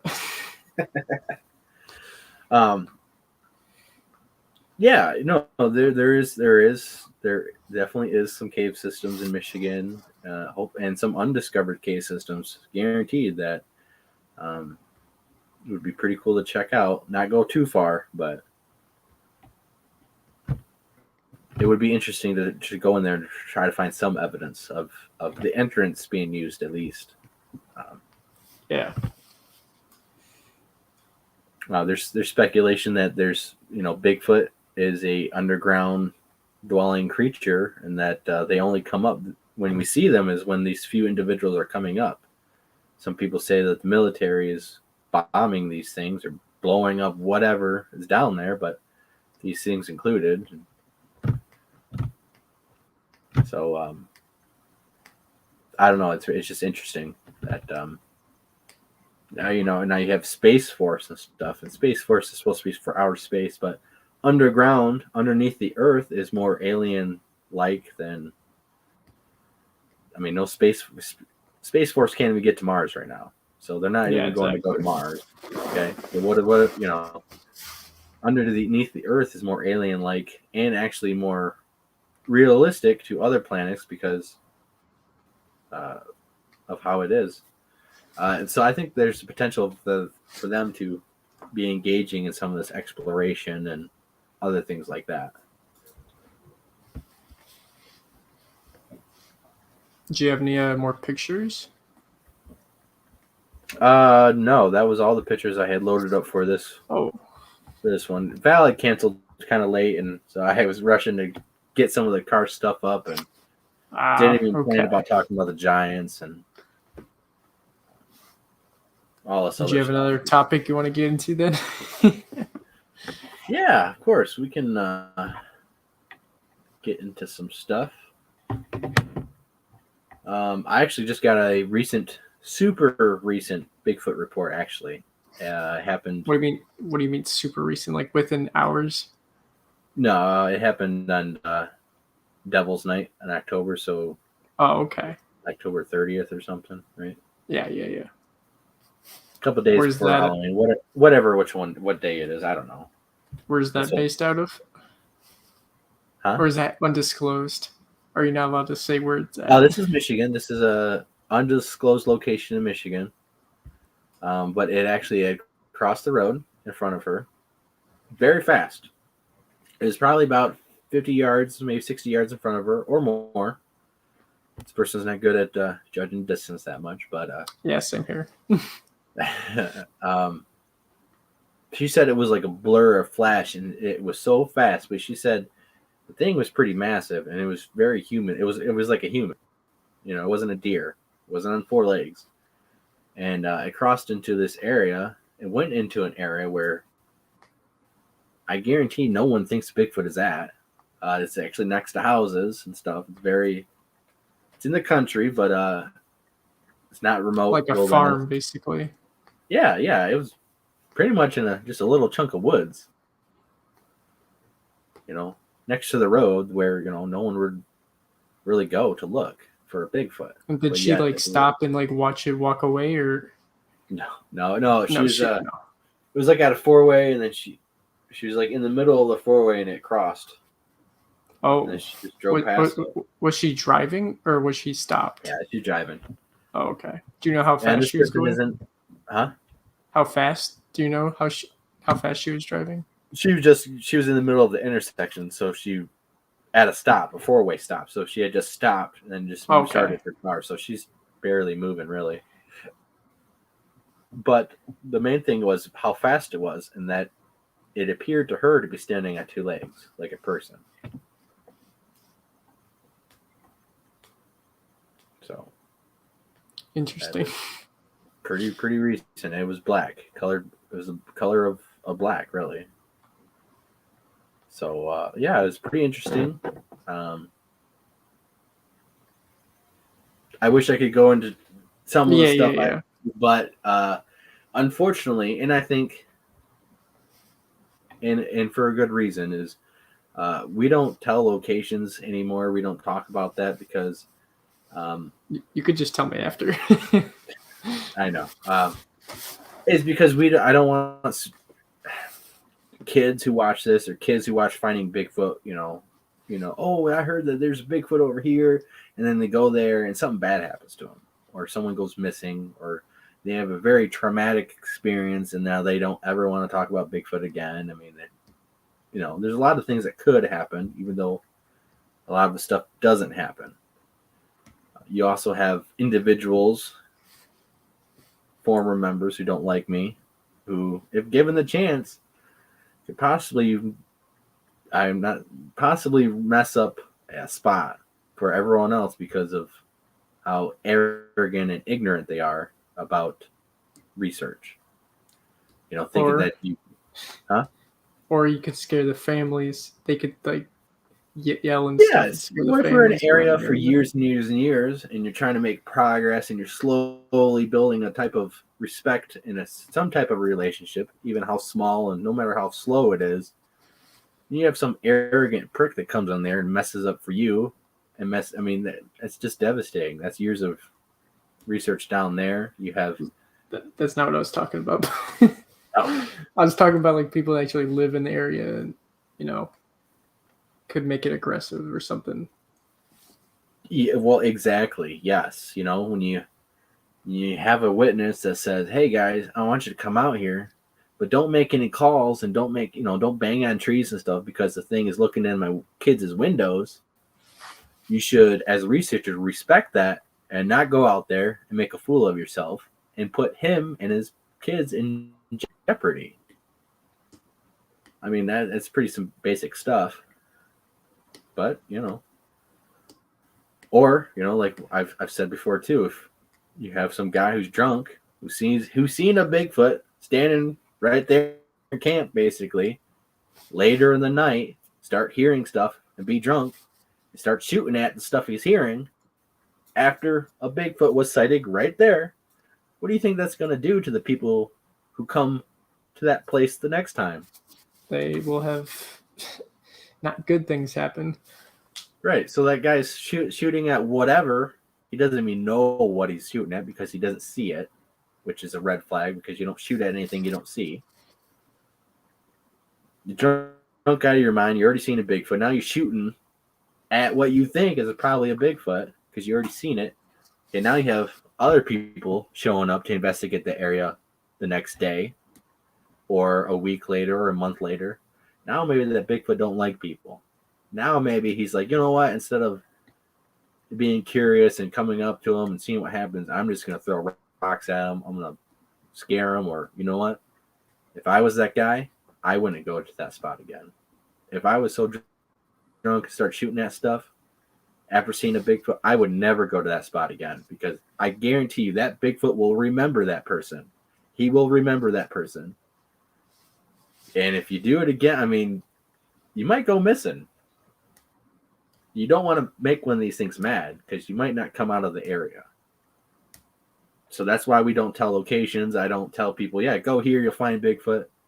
If you want to find Bigfoot in Michigan, you don't need to go far, no matter where you're at. They're all roaming the countryside. They're very close to. They're in spots people would never think to look for a Bigfoot. They're there. Just You take don't a need to hike go and far maybe to you'll look for find Bigfoot in something. Michigan. Just, yeah, if you're in the countryside and you got some land or, farmland and stuff, they're probably in the area, roaming through, traveling through. But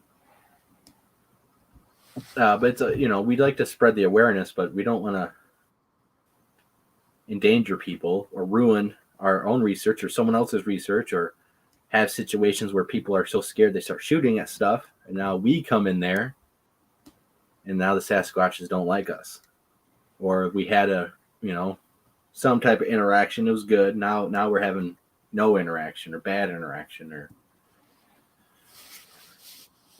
I don't know. It's just big trouble. Yeah, big trouble. Especially if we tell someone, hey, go look for Bigfoot here, and a kid or someone else goes there and something happens, I mean, I kind of would feel like, man, it's kind of my fault. I'm telling these people who are not trained, not prepared, they don't take it seriously.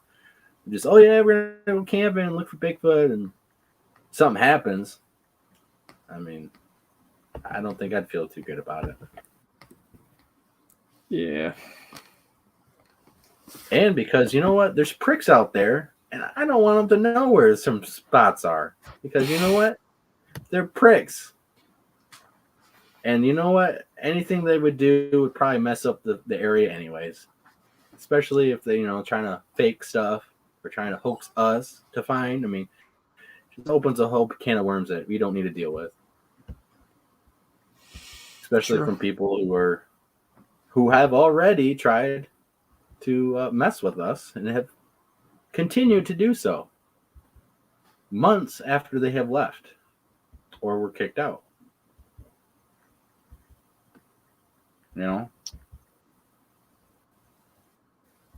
I mean, I got former members who already threatened me a few different times. Now, you think I'm going to go tell him where I'm going to go? Heck no, because if I see him and he does something stupid, he's going to learn. So no, and I just keep, this is not a good idea. Cannot happen. Doesn't need to happen.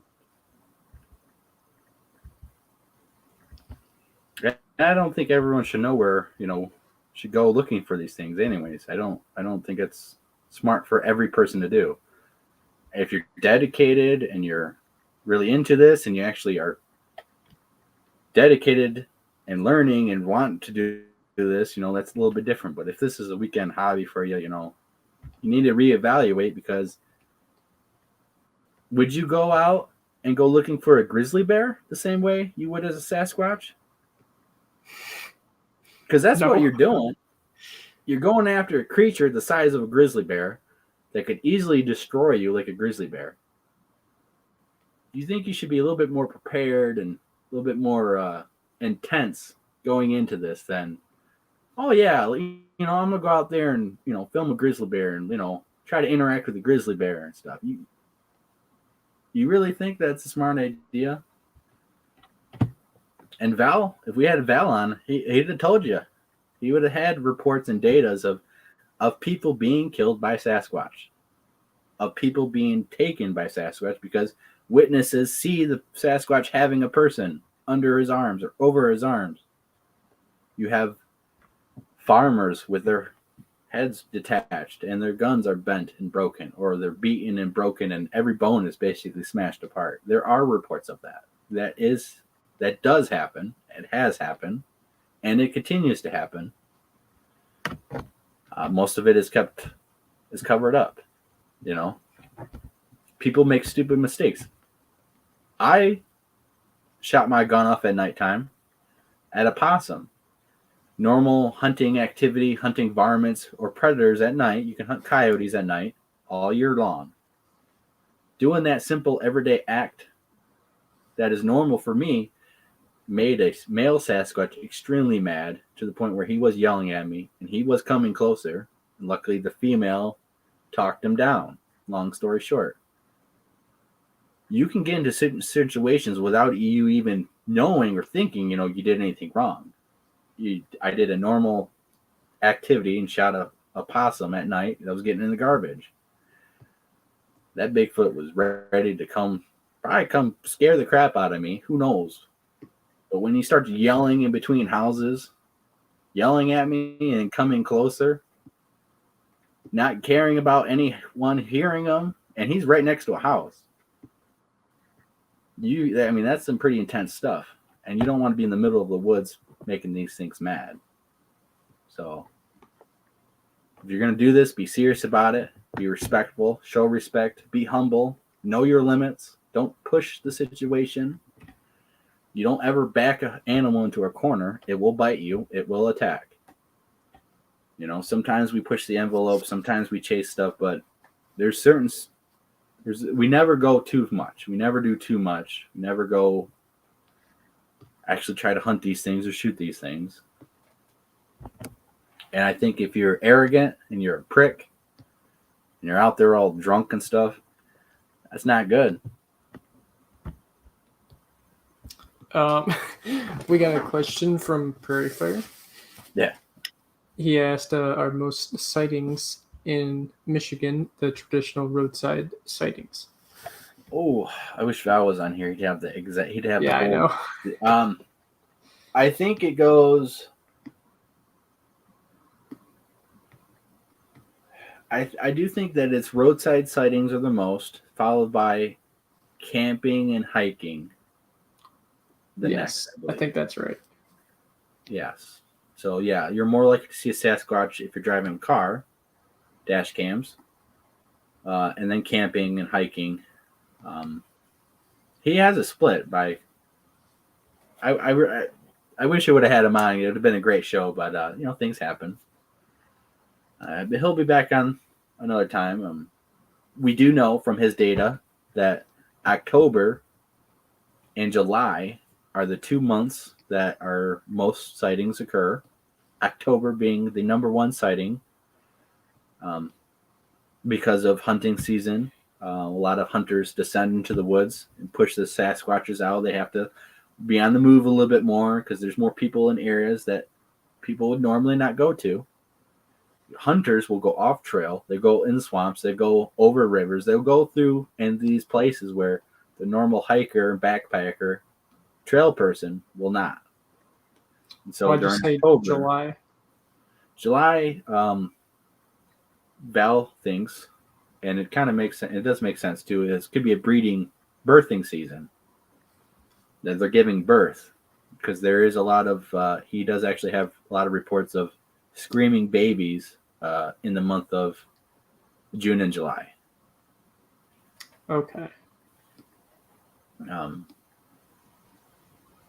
In July, but besides that, July is very has a lot of sightings. So October and July are the two most times of the year in Michigan, at least, to see a Sasquatch. And most people report brown-colored Sasquatches.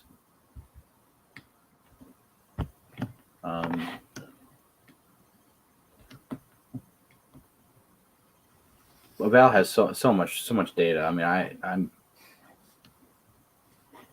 talking about. I mean, he has a lot. He has over 1,500 reports in Michigan alone, which is by far more than I have. By far more than I think a lot of people have. And from those data points, he's profiled Bigfoot like you would profile a serial killer. Val is an ex-law enforcement person who has a lot of experiences in this stuff, and he profiles Sasquatches like you would a serial killer, and he's painting a pretty good picture of what kind of attitudes these things have, and it doesn't point to anything really friendly.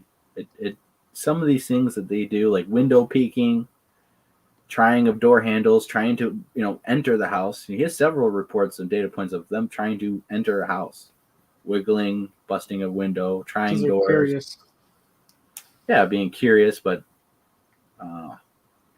in modern society and as a human, some of those things are not very good manners and are actually creepy and are taken as aggressive.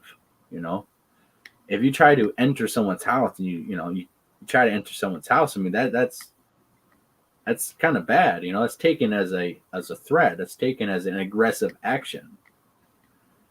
Watching people. When humans do it, when people do it and they watch you and they stalk, that's that disorder that they have. It's not normal. That's abnormal, and something's usually wrong with that person. But a Sasquatch does it all the time. And we perceive it as an aggressive type of a thing, because if a person was out there doing it, he'd be a creeper. He'd be a creep. Throwing of rocks, screaming at you. I mean, if a person was doing that in the woods, it'd be pretty aggressive stuff. We wouldn't think that, oh, it's just, Bigfoots are just curious and stuff. If you translate it to a person, that person would be, be getting arrested for assault and throwing rocks at you and trying to scare you out of the woods and following you and stalking you and, stealing your food, stealing of items, killing your dog. There's lots of reports of dogs being brutally murdered. One half, ripped half, thrown, disappeared. I mean, a lot of this stuff is pretty aggressive and not friendly forest giants. Yeah. Now, there are some Good Samaritan reports, not many. You have Native Americans talking about how they kidnap people and that they would eat Native Americans. They would take the women. They would make babies with the women. That's what the natives say. But they would eat you. And that they had no concept of ownership. So they would steal food and do all this stuff. Doesn't paint them as a good friendly forest giant, although some cultures do talk about how they are more of a tribe, not a cannibal devil spirit. Some tribes, that's what they are. They're a cannibal devil spirit, or a cannibal giant that eats everything that is bad and evil.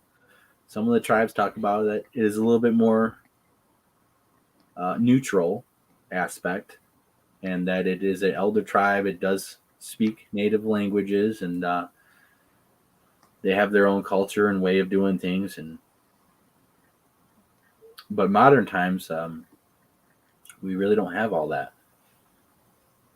aspect to them. But Val shows that these things do what they want, and if you make them mad, they can follow you back to your house if you're close enough, and it's not that far from the woods. They can and have followed people to their houses.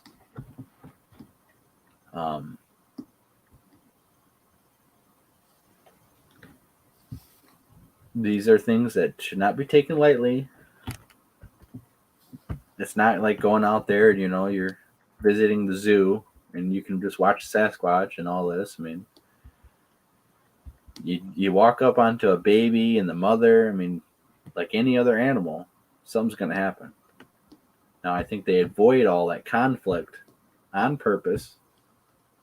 They avoid I'm going to speak it as in Michigan only, because it's where I've researched, and that's where I've spent the last 18 years researching. And all the encounters and stuff I've had, I've only really had one bad experience, and that was the one yelling at me. I think most of the time they avoid conflict because it causes more conflict. You kidnap a person, now there's 100 search and rescue people in the area. Now you have law enforcement and stuff. Now that, it causes too much commotion, too much conflict, and conflict always leads to more conflict and leads to more conflict. So I think they're very patient. They'll wait you out. They can wait you out. And I think they do that more than being aggressive, because if the person doesn't even suspect a Sasquatch is even real, or even knows or perceives to be looking for a Sasquatch, that person's going to be oblivious. And the Sasquatch, you're not even going to really worry about it because he's not looking for them. They just have to stay hidden. Now, researchers go out there. They're actively trying to call in Sasquatch. They're actively looking for a Sasquatch. Once we have interaction, I like to, let them know if we're having some interaction. I definitely like the Sasquatches to know that, yes, we know that they're there. and we are here looking for them, because that's the way they know, okay, well, these guys are here for us. And we try to be respectful, be nice and cool, calm, and collective about it. Not some ignorant prick out there trying to force stuff to happen. I think it comes off a little bit better. They become curious, they come closer, they do stuff more to you.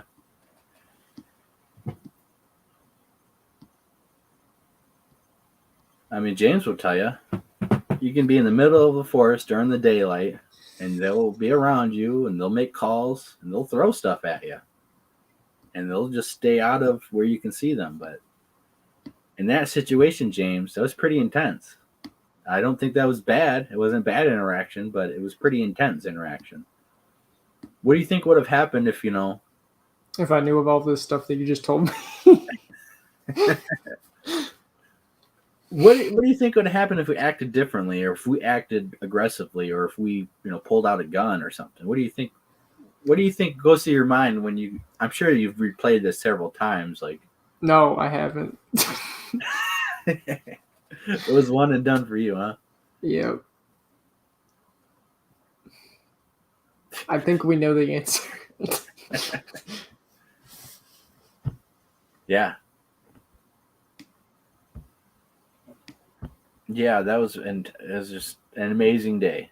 I'm just so shocked that all happened and out in the open during the daylight. Like, it didn't matter. Are there laws against killing undiscovered species? There is. Well, in certain states, definitely. I don't know if there's like a federal law on it, but there's definitely endangered species and stuff. And if you shoot one, I mean, you could get in trouble. There's a potential in California or Washington, or in some counties of California and Washington for sure. You probably get a fine for it, because they say that even though it's not recognized by law, you can't shoot one. Oh. I don't think you would want to shoot one unless you absolutely had to, because if you just shoot one on purpose and it is not doing nothing to you, not being aggressive. There's another one somewhere else. Well, yeah. You got to if you don't kill that thing's probably going to come back, get you. It's going to remember who you are. So you should never, ever go in that area again. Well, if you make it out alive. Right. Well, it's pretty unintelligent to just shoot at something that's not really doing anything to you, that you don't even know that, I mean, if it's a humanoid intelligence, and you just randomly shoot at him because he stepped out and showed himself, I mean, what do you think he's going to learn from that?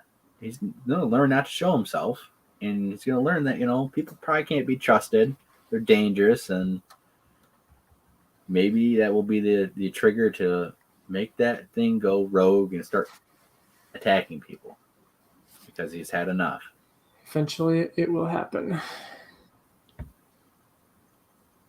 Yeah, I do think that I can easily see how people can be stupid and get themselves into a bad situation where they never get found again. They just go missing. I mean, that still happens. So. Yeah, it happens. It happens in Michigan. It happens in every other state, really. There's missing clusters in mostly every state. I think there's some states that don't really have much, but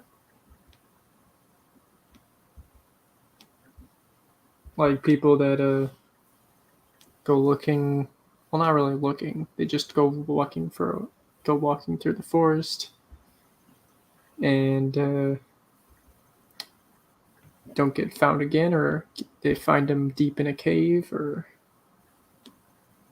their belongings are surrounded in a cave nearby, but their bodies never found. A lot of the missing people are found in spots that were already looked, or spots that researchers and rescues would never look, because search and rescue, they go by guidelines of like 2-year-olds. A 2-year-old can only go so far. Yeah. They're going to look within that parameter. And when they find 2-year-olds that are 12 miles away over 2 mountain ranges, the search and rescue is never going to look there. They're never going to find those kids there. And these kids get very lucky. Sometimes they're alive. Sometimes they're dead. People are found in underneath tree trunks, over cliffs, face down. Sit underneath tree trunks. Yeah, stuffed up underneath tree trunks. There's people who are found, wedged in little like crevices and stuff. There's just people and there's never found. They found their clothing and stuff. But there's a lot of weird stuff that we don't know about the world yet. Still, I was listening to a story of in Russia of this group of hikers. They were kind of, I guess, more avid backpackers and survivalists. Basically, long story short, this is not Bigfoot related, but they went up to this mountain and they were trying to make the summit, and something happened. They had to stay there, but the next morning they woke up and these people started bleeding from their orifices and died. And it's really crazy. Only one girl survived. No one knows what happened to them. And these people literally just started bleeding and died like that. And the only survivor, didn't know what happened. And the official story is they don't know what happened. And she's seen it in the open. It's literally, she's watched all these people freaking bleed out, and she was waiting for it to happen to her, but it never happened to her, and she ended up getting rescued, and police get involved and all this blah blah blah, and they say they died of hypothermia or whatever the bull crap official story is. That doesn't make sense. But what caused that? Was that a natural phenomenon? Was that some like anthrax from the Russian permafrost that came up and killed them? Was it some other type of pathogen, frozen pathogen from the ice age that gets thawed? And in Russia, this does happen. In Siberia, they find these prehistoric viruses that get defrosted and are still alive. I don't know, but it's one of those crazy stories that doesn't make sense. That I think there's a lot of crazy stuff out there. Yeah. Like the Outlaw Pass, another one where a group of hikers went missing. They found their bodies just totally just abnormal. The whole story, they cut their tent in the middle of a snowstorm. It's like 30 degrees below zero. And they all ran out in their underwear, and they're all, and the official explanation is they died of a I just had it on my tongue, unexplainable force, basically. Blunt force trauma by an unexplainable force, basically. And some of these people are found with their eyes out and their tongues are missing and badly beaten, but they didn't know what caused it. Then the native tribes of the area said that mountain was haunted. I think it was called the Mountain of the Dead or something, and the natives would not go there. And they said that these Bigfoot creatures of the area, they said, don't whistle. If you whistle and you're out there, they're going to come and get you. And, the Russians, when the Soviets, because it was Soviet Russia, the Soviets said, thought that these natives did it, but the natives, of course, they didn't do it. So it was an unexplainable force that killed them.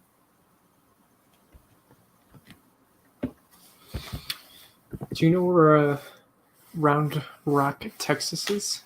Or what's happening there? Right now? I don't know. Someone said, oh yeah, right now. Someone left a comment about cave stuff, I think. It's happening right now in Round Rock, Texas. I don't know. I'll go into that a little bit more. I'm not sure. I'll look it up real quick. Hold on.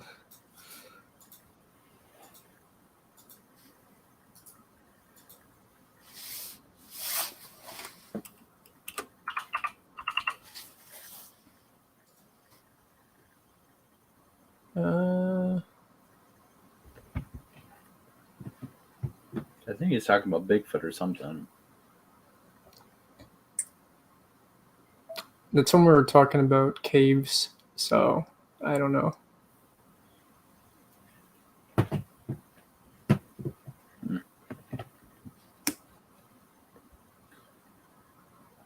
September 13th. That's pretty close. Oh, children went missing apparently there.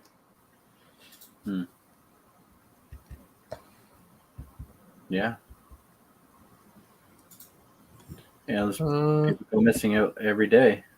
Going missing is not a crime. So, like right now, if James went missing, it's not a crime because he could have done that on his own. So law enforcement doesn't consider that a crime. And even Val would tell you this. After so long of search and rescue and all that, they call it off, and there's no more resources spent on you. The family wants to pay private investigators and pay people to do it, they'll go out and do it. But other than that, law enforcement, they'll have an open case on you. But there will be no more searching for you after a certain amount of time, or depending on the weather, if they think it's too dangerous conditions that you did not survive overnight, they might call the search off then. And a lot of these missing people, bad weather rolls up in, sometimes very abnormal, strange, out of the blue weather, storms, blizzards, rain, impedes the investigation, and the search and rescue can't work in those conditions. And erases the trail, erases evidence.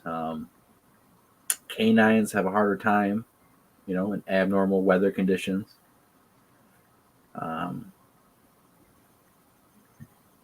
Very weird. In Australia, they have a lot of missing people, and they had a 3-year-old that went missing on a piece of property next to a huge national forest that they have there, or I think it's a national park preserve. They have different terms.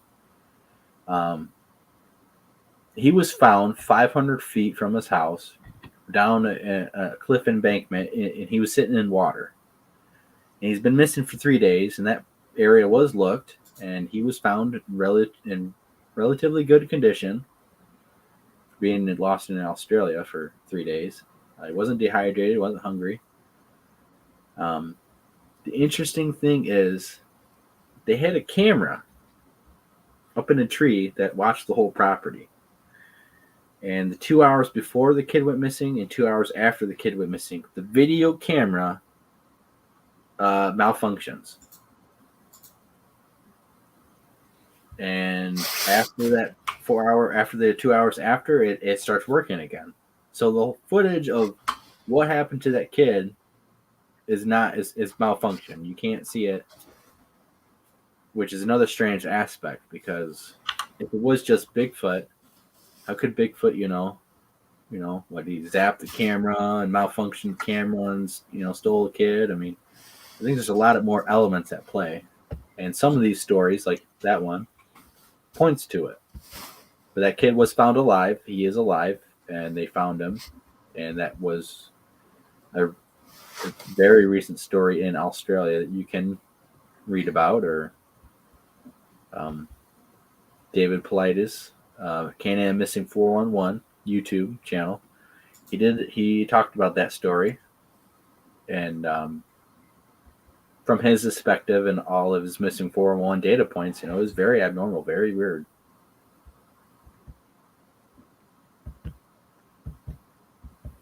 And I have a 2-year-old, and I can tell you that my 2-year-old is not going to be walking miles in the wilderness. It's not happening. They cannot do that.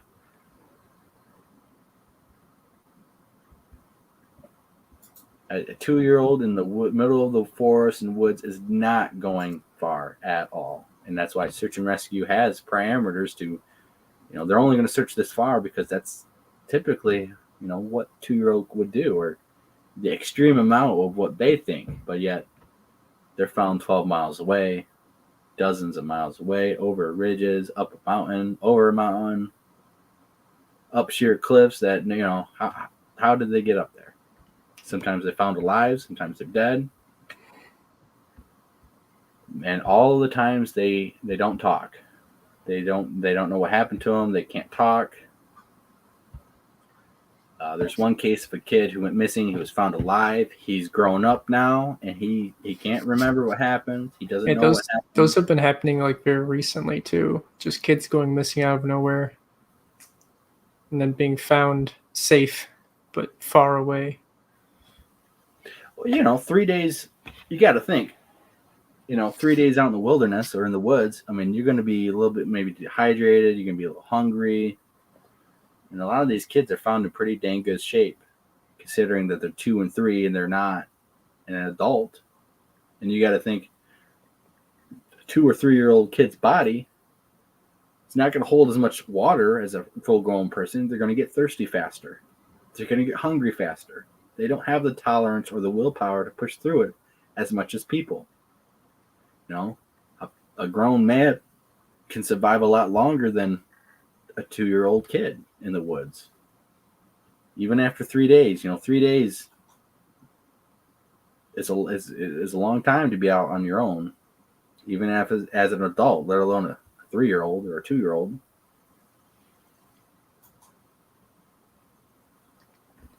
All right, I can't find the story that guy was talking about, but I know there was one recently where a kid went missing for like 3 days in Australia and was found like 15 miles away from where they went missing.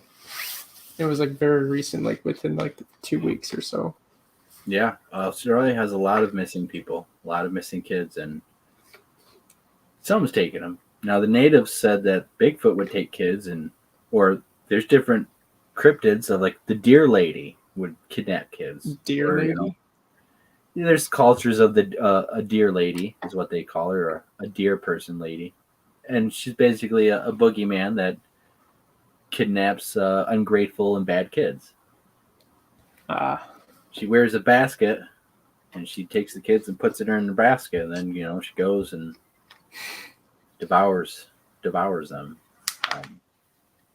So like Hansel and Gretel. Yeah.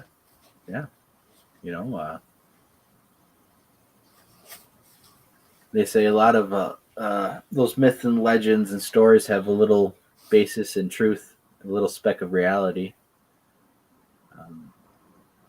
I've showed pictures of the woodwoos on here of these hairy men of medieval Europe who were wild men, but yet they could talk, and some of them became pretty renowned within their kingdom or wherever they were at, and they actually had coats of arms, and they actually became pretty famous, I wouldn't say warriors, but people who fought for noblemen and kingdoms who was granted, they made a portrait out of them. So that person was pretty high stature. I think we got some pictures. I might have deleted them off of here. I don't know. We will go and look.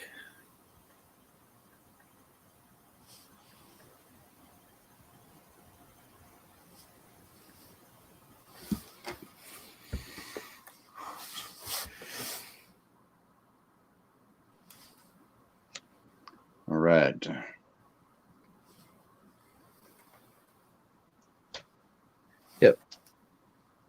Yep, we got some. Just the two. All right, cool. Yeah, okay, so this is the one I'm going to play. So this is a woodwoos kidnapping a person, and the husband or the male is destroyed the creature. That looks pretty much like a Bigfoot to me. It's doing the same aspects as Native American culture would say, that they're kidnapping women. Now this is called a woodwoos in European lore, and this is a hairy wild man, and they supposedly could talk. They also would carry clubs, and some of them would actually fight for nobles or kingdoms and were given shields. And like I said, they were portraits made of these. And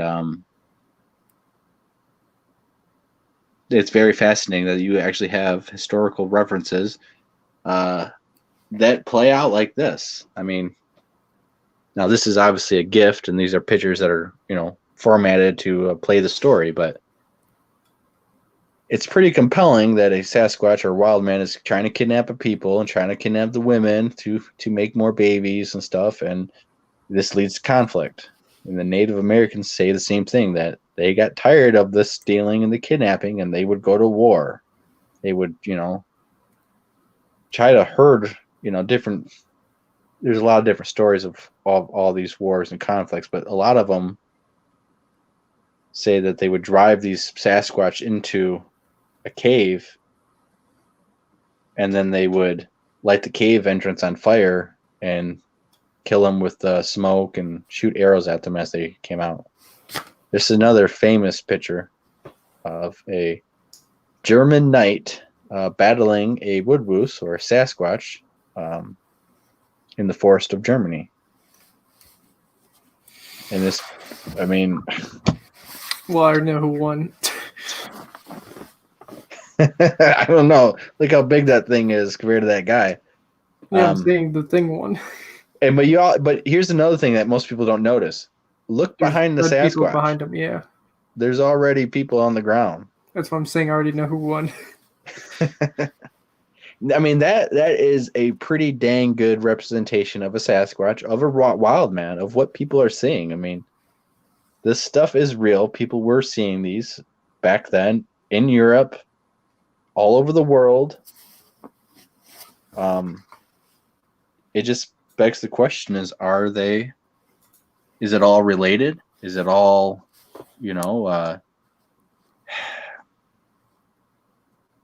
I don't know. Is it, Nephilim stuff? This is the stories of some Native Americans, what they would tell, that these giants with 6 fingers would grab the buffalo. Some of these giants, being 36 feet tall. Yeah, wow. Not all the giants are 8 foot tall. Some of them are 36 foot. Some, we were like grasshoppers in their eyes. Well, for a person to look like a grasshopper, the giant in this picture is not big enough. Yeah. So you're talking about a giant way bigger than this. I mean, for a person to look like a grasshopper, that's a big, big, big, massive, massive giant.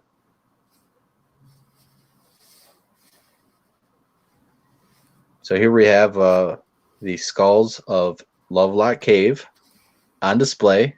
And this is a picture from Don Monroe. He's I would say, pretty famous dude in the Bigfoot world and exploratory world. MK Davis features him on a lot of his talks and videos. Now, after this picture, the giant skull obviously is the really red one. And there's some other skulls on here that you could put and wear like a helmet. And basically Don went over there, and this was before the museum got a lot of heat. And so after this, they took all these skulls and they put them in the basement or whatever, and then they put regular human-sized skulls on display now. So if you go there now, you will see regular human-sized skulls, not the giant skulls that were depicted. And this right here is Lovelock Cave. This is where the Paiute tribe was said to have pushed these giants into this cave. They lined the cave with wood, and they set the cave entrance on fire. And they called out to these people before they set the cave on fire. They called out to them and said, "Surrender, come out." But they didn't. So they lit the cave on fire, and they burnt those people. And there is, in fact, evidence of fire damage in the cave. They also found bones, and they found tools and a bunch of different stuff. Here's a pretty famous picture of a supposed giant found in the 1800s. I think it's the real deal. Now, some of the story on this is some say it was found in Lovelock Cave. Others, it was from the Grand Canyon. So I don't know exactly where it came from, but that is a real picture. It's not edited. It's not documented. You can tell. No, it's a real. And people at the time were usually around 5'5". 6 foot was tall. Yeah, exactly. That thing what looks, I'm I would say at least 7 foot. I know it's up. It's in a box, so it's up a couple inches, but I'd say that's 7, maybe 8 foot tall, 7 something.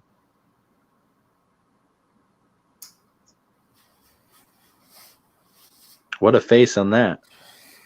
Yeah.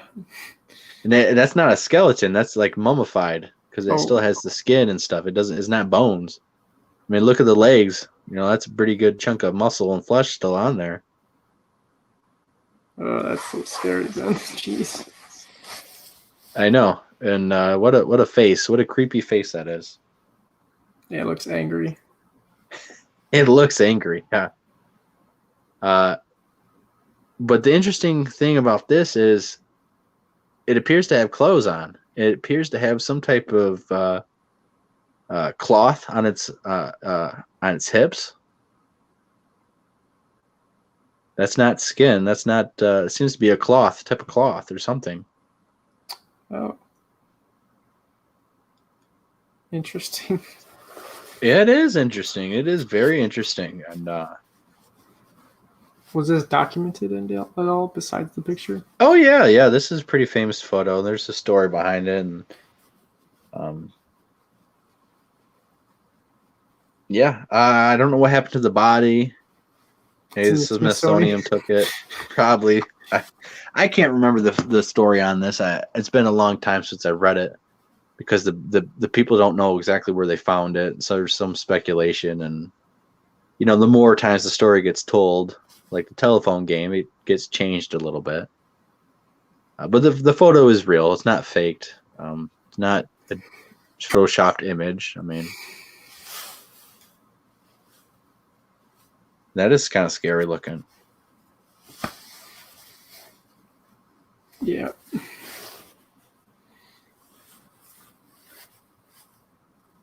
All right, so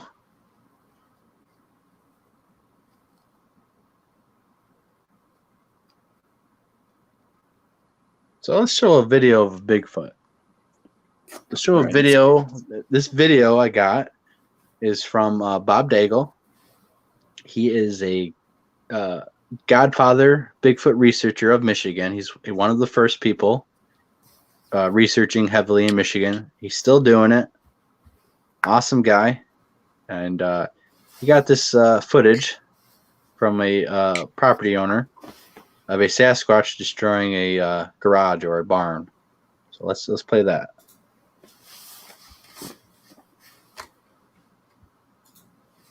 And so there's no audio, so we can talk on top of it.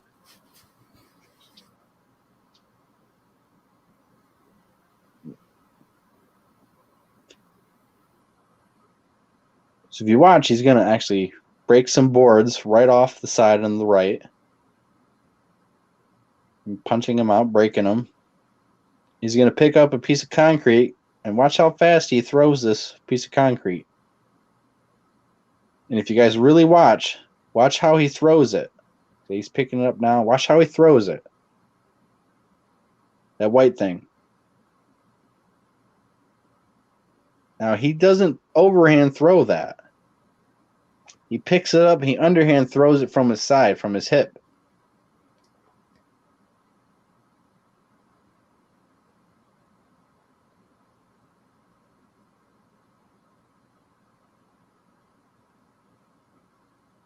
This was caught on VHS security tape.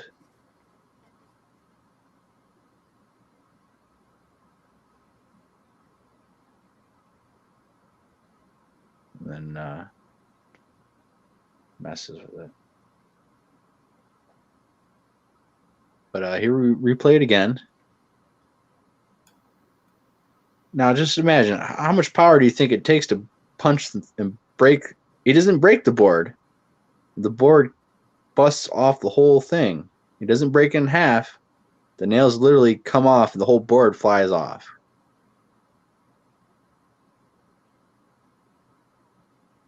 Now watch this. Watch how he throws it. He whips it from the side. No overhand throw. No overhand throw at all. He does underhand throw. And a lot of Sasquatches are reported throwing underhand like that. I don't think there's ever a report that I know of, for sure, of a baseball type of overhand throw.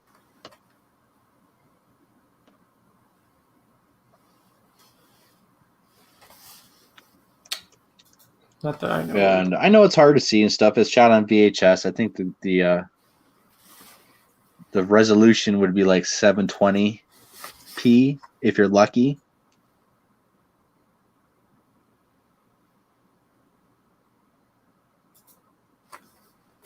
So I think it's very interesting.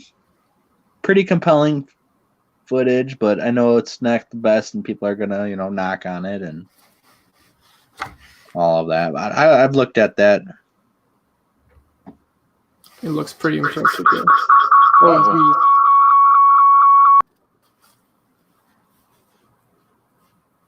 Rip. Yeah. I've looked at that footage for a while and stuff, and I think it's the real deal thing. Bob's not a guy who lies. He doesn't like to fib stuff. He's very serious about this. Yeah. I mean, the power it takes to knock the whole board off like that, off, the nails, I mean, just off on both sides without breaking it in half. I mean, that takes some power. I'm a pretty strong guy. I think I'm, kind of tough most of the time. And I couldn't do that. That chunk of concrete, depending on how heavy it is, even if it's 10 pounds, 20 pounds, to throw it sideways like that, with some sports that hits that thing, it bounces off and out of sight. I mean, that's a lot of force. It'd be interesting, and maybe we could test and get different concrete blocks or rocks at different weights and see how far you could actually throw it like that, and see it kind of see if you can do it, if it looks the same, if experiment.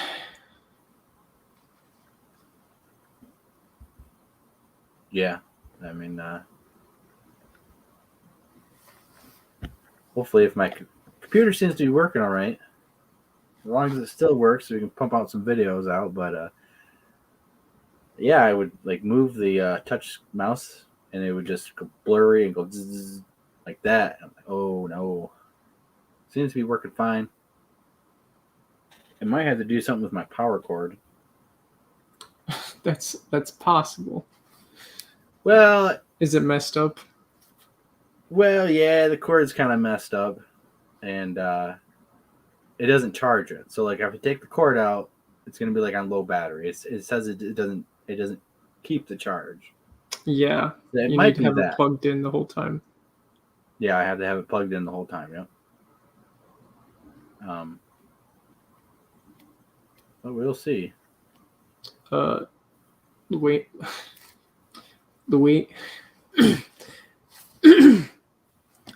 Louisiana Patriot was talking about underground military bases and them bombing and drilling tunnels.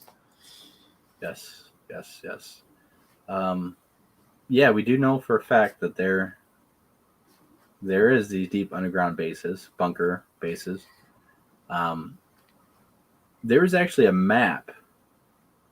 This actually gets good. I just remember something too, but there's a map of of the U.S., and there's actually one in Michigan too. It shows supposed underground tunnels made by the military, and some that are natural occurring. Now in Europe, and you can look this up, they have found Stone Age tunnels made that go underneath Europe, all the way to Turkey, that someone carved out during the Stone Age. And so you actual can find tunnels and not like catacombs. No, not the catacombs. No. Yeah, although those are pretty intriguing and do fall into some of that categories of some of those tunnels were already there, and they start stuffing those skeleton remains in there. But supposedly there's this ancient Stone Age type of mine system or a tunnel system that went from I think actually from Ireland all the way to the mainland and then all the way to Turkey. But they definitely have found them on Europe, and they're Stone Age or older, that go across Europe. And supposedly that's kind of why our government started building these underground bases, because they found all these tunnels and all this stuff that was already kind of there and started building into it. And that's where you get into this, what are they bombing down there? What are they fighting down there? Is there something that they're going to war with? I mean, They could just be digging tunnels with the bombs. You just had, I don't know which government, it might have been ours, but they just set off a huge explosion underneath the ocean. It was mad. Yeah, it was ours. It was a 45,000 something bomb. Do you think we need to really test out that bomb and that spot? Or do you think that we were just, what were we blowing up? It's a good question. Because I think our military has a pretty good idea of, or like this, the Russian Tsar bomb. Has that ever been tested on land? Has that been tested in the ocean before? Probably not. That is their biggest bomb that they make. I think it's, the biggest bomb in the world, actually, supposedly, is the Tsar bomb that can blow up multiple, states, basically. Yeah. Have they ever tested that in the ocean? Have they tested Probably that? Not. I mean, I don't know. I don't know personally. I'm putting it out there. But they set off that bomb, though. You don't think that we don't have stuff like that already tested? And yeah, exactly. Especially conventional bomb, like conventional bombs. You don't really need a test, because so they bombing in the smaller ocean, ones. You're just building at a bigger scale. I mean, you can predict what happens. So where are they bombing in the ocean then? I don't know. Maybe it's nothing. Maybe it is just a test, but it's very interesting.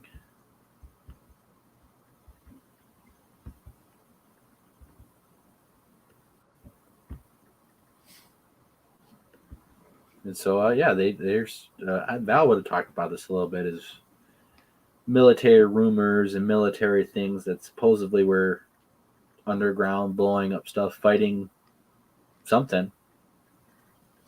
I don't know if it's Bigfoot, but something. Supposedly. Yeah, the Russians set it off. Yeah, probably. I don't think it was. I'm going to look it up right now. No, the Russians set off. Maybe that's what he was talking about. Yeah, I think that's what he's talking about. Anyways,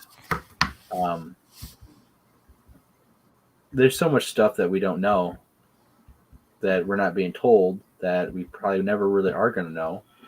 But I think that our world is not such a small world after all. I think there's a lot of things that we are kept in the dark about, because it probably would be scary. But I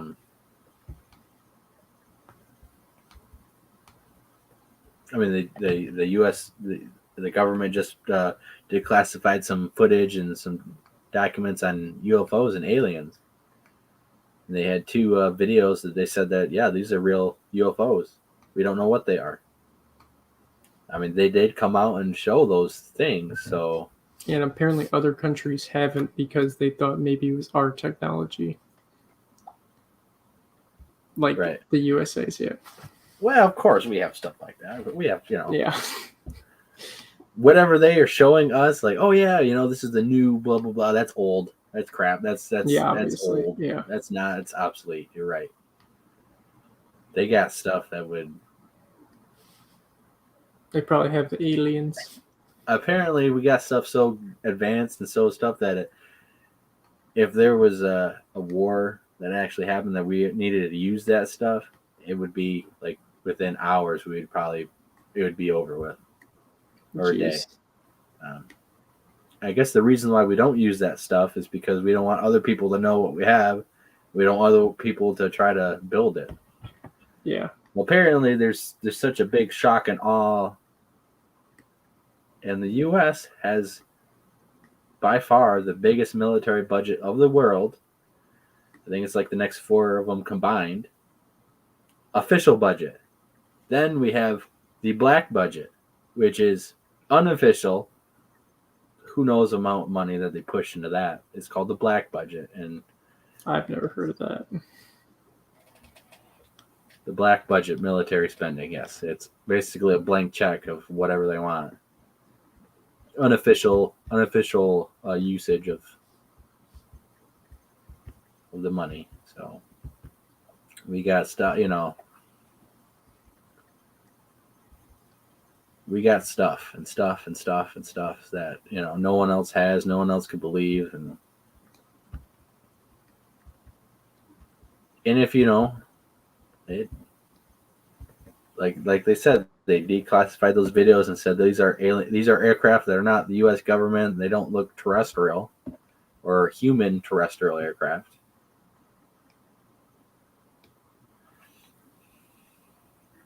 If you go to access Val's data, no one can access it besides Val because it's on his computer, it's on his notebooks. But he does post to his Facebook group.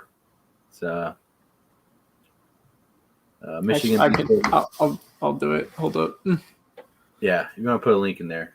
Michigan Bigfoot and Reports, Gumshoe Guys Corner, Facebook. You put Gumshoe Guys Corner, Bigfoot Reports, Michigan. They'll pop up. And he does post some data points. He posts actually like every day or every other day. And it's some data points and reports and sightings that you're not going to really find anywhere else.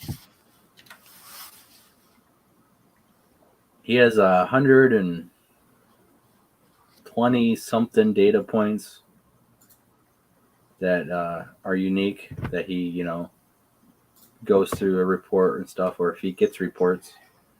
He's getting a lot of reports now that he got his group, and he's taking different pieces and stuff of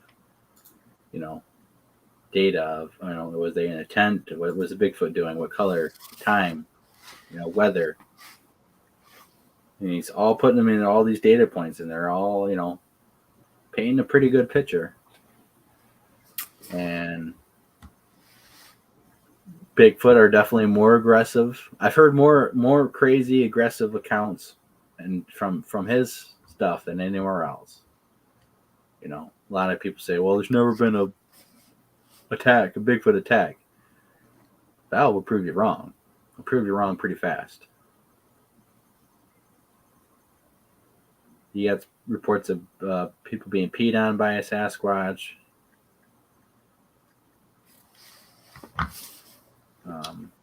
I'm just curious why 18 people are awake this late. Oh wait, the clock reset. Well, you got to think that we got people. It is now 1 a.m. instead of 2. The West Coast, they're 3 hours difference, right? Yeah. So it's not too late for them. Then you got people like in the other side of the world, waking up or just up or hanging out.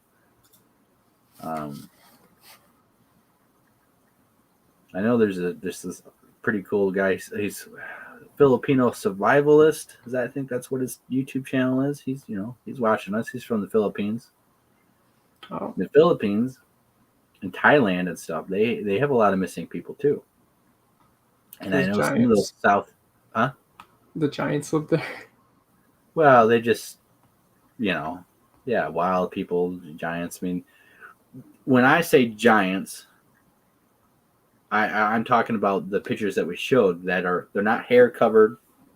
They're very humanoid. They're just giants. And then when you talk about wild men, I typically mean Sasquatch type of creature. So I typically think there's a distinction, although from the evidence that we read today, if that is true, I mean, maybe they are related more than I believe, but I separate the giants into a category and the Bigfoot and wild men into their own category, because most of the wild men reports are of hairy humanoids, and some of these giants, like the giant of Kandahar, he was not hairy humanoid. So that's when I'm talking about, that's how I distinguish it. But no, they have wild men there, is what they say. And some of those Southeast Asian countries tell you don't wear bright colors out in the woods. Don't wear bright colors. So they'll spot you. These wild men will take you because they're attracted to the colors, I guess. Oh. And David Paulides talks about this in one of his books. It's I think the world. He talks about all the world stories. And he does mention that in that book, I believe. Or at least I heard. I never read that book. I know he said it in an interview before. So, and I also have heard it from different programs and people I was watching. Yellow, apparently, is the color you shouldn't wear. Yes, yellow. Yellow is very bright. Good thing I don't own any yellow things.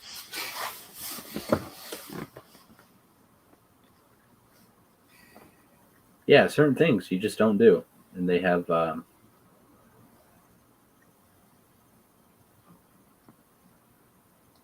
lot of these wild man stories, they do eat people. I mean, there's just no doubt about it. They do kidnap people and they eat people. And the giants too. The giants especially is, some of these remote islands and the Asian and Japanese World War II, Japanese occupied territories, these giants would eat people.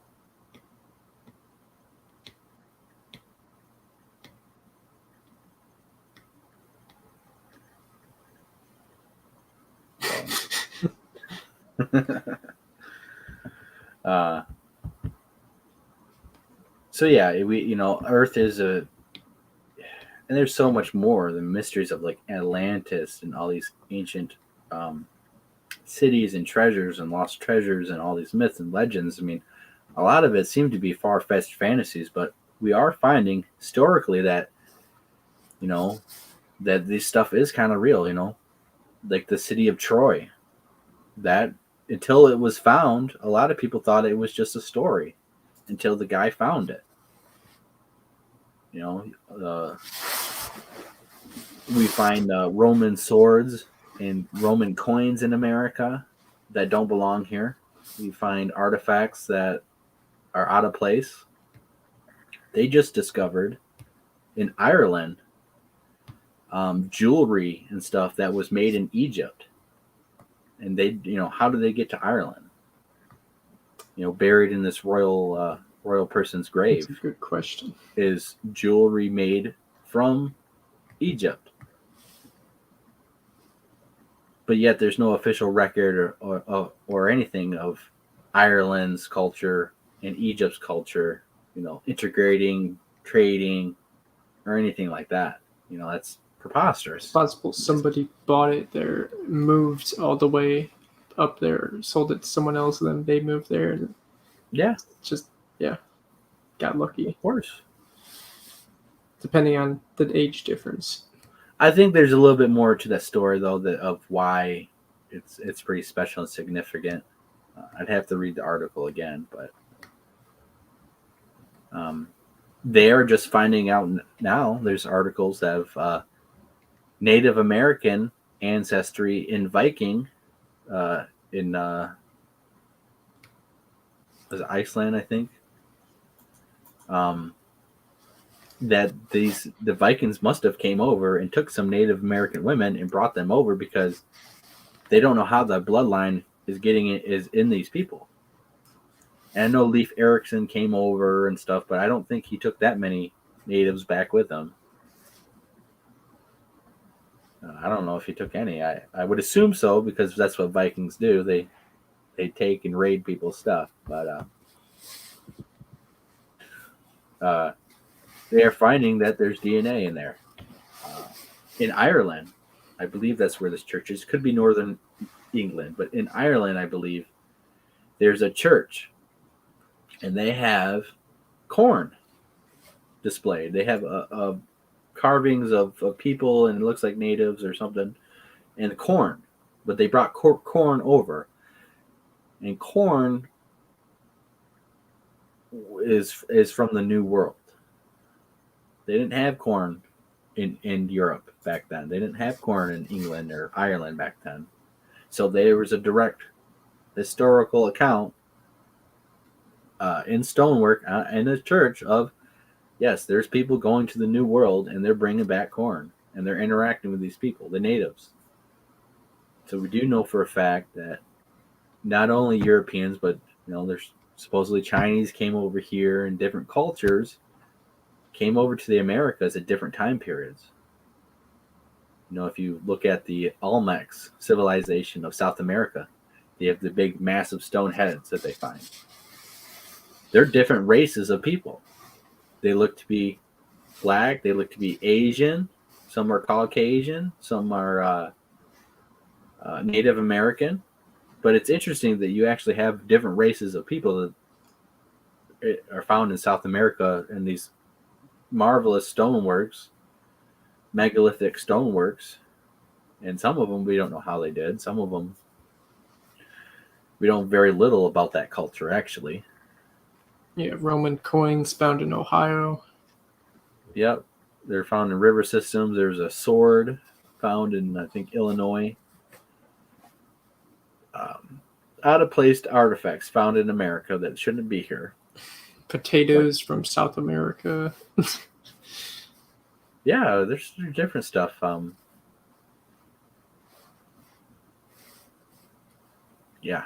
And so the official story of history is crap. It's not real. Everything's a lie. Huh? Someone said earlier that everything's a lie. History's a lie or something. History is a lie.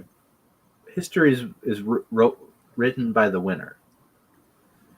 So, when we conquered all the Native Americans, they were savages. That's what we wrote about them. That's what they were. Well, that's not what they were. They were very intelligent tribes of people with their own culture, their own stories, their own history of the land. You have Native American cultures talking about their folk heroes, these heroes of ancient times fighting monsters, basically fighting dinosaurs, or prehistoric, or should I say, megafauna of the Ice Age. You have stories of these Native American heroes coming up and fighting monsters, because the land was riddled with them and stuff, and they would eat the Native Americans. And you have Robert Kreider has some pictures of some petroglyphs of a T-Rex type of dinosaur devouring a Native American. And you have another picture of a Native American on the back of a dinosaur that appears to be riding it.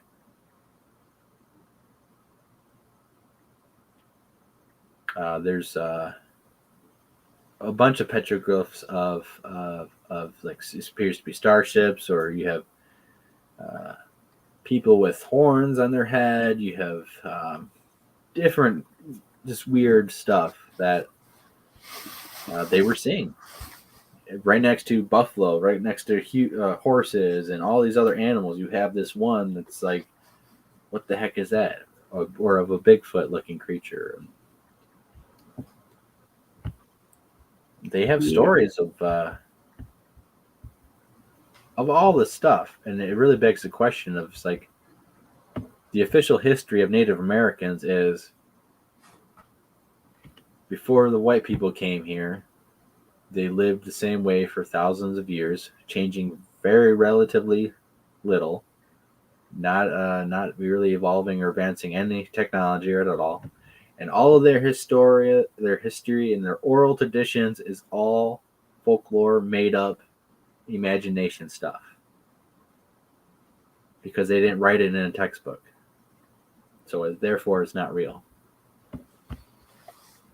But you have all these other crazy stories of, Europe or Greece, or of all this different stuff, just as fantastical, or if not more, that they are considered more realistic, more viable than Native American history.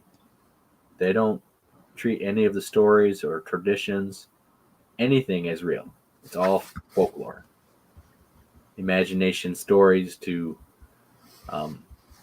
find answers in everyday life.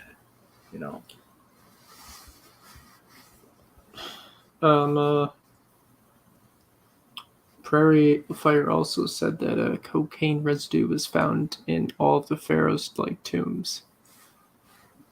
How would that get there? I don't know if it was all of them, but I thought, yeah, and that's that plant, coca plant, is only found in South America. Oh. Guess some trading was going on. Well, that, and they found the pyramid design, the pyramids. They have pyramids in Egypt, obviously the most famous ones, but there's South American pyramids. There's some Asian pyramids. Yeah. They're very similar.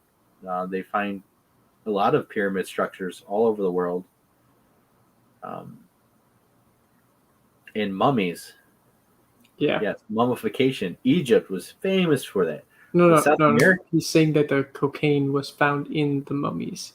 Yes, yeah. I know in okay. The South American mummies and stuff, the Mayans and the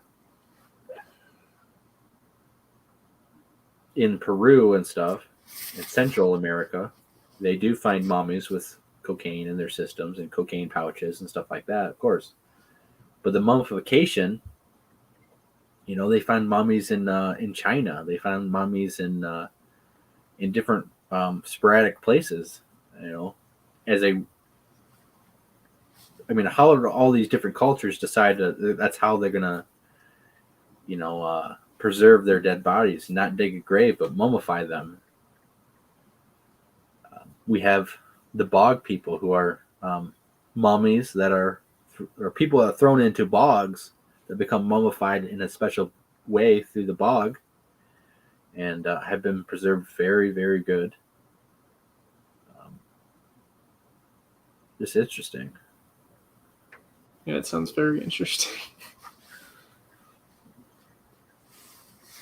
Yeah, you have the story of Atlantis. What is the old world domain? The old world would be like Europe. The new world is the Americas, and everything else is the old world, is what they called it. Okay. That term was used by Europeans to describe America as the new world. The old world being old Europe. But it basically would mean everywhere else but North America and South America. But we have maps from before America was formed. Yeah, of maps of like South America and the Carolina coast, in places that, it's hundreds of years more first than Christopher Columbus. They have Antarctica mapped out in some spots, in some maps. Really? Yes, yeah. Not the whole thing, but they, South America spots, then it appears to be, Antarctica. There's a lot of people on ships. A lot of, the Polynesians, how they got all the way to Hawaii and all these different islands. they rowed boats and stuff, and not very big boats either. And so you have a lot of seafaring people. The Phoenicians the Phoenicians is the culture that the official history likes to throw out there. Is, oh yeah, they were a shipbuilding nation. They sailed and they discovered all these places, and yeah, they came to the Americas, and because they find supposedly some Phoenician type of things here. They claim that the Phoenicians could be the mound builders, or they were up in the Great Lakes and stuff. They claim. The tablet they found up there is supposedly Phoenician or partly Phoenician, or they're trying to connect it to them. Blah blah blah. I think that any culture that was seafaring could made it to the Americas. And Robert Kreider talked about, and I'd have to look this up. I've never found this in my research, but supposedly Rome talked about this and wrote about this, that Gaul and some of these primitive barbarians of the north, Gaul, Germany, France. Gaul was basically France. In some parts of Germany, it was just a tribe, a Celtic tribe, basically.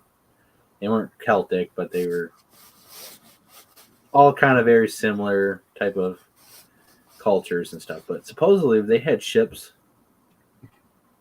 so big that they were 800 feet high, supposedly. And the Romans wrote about this. Feet.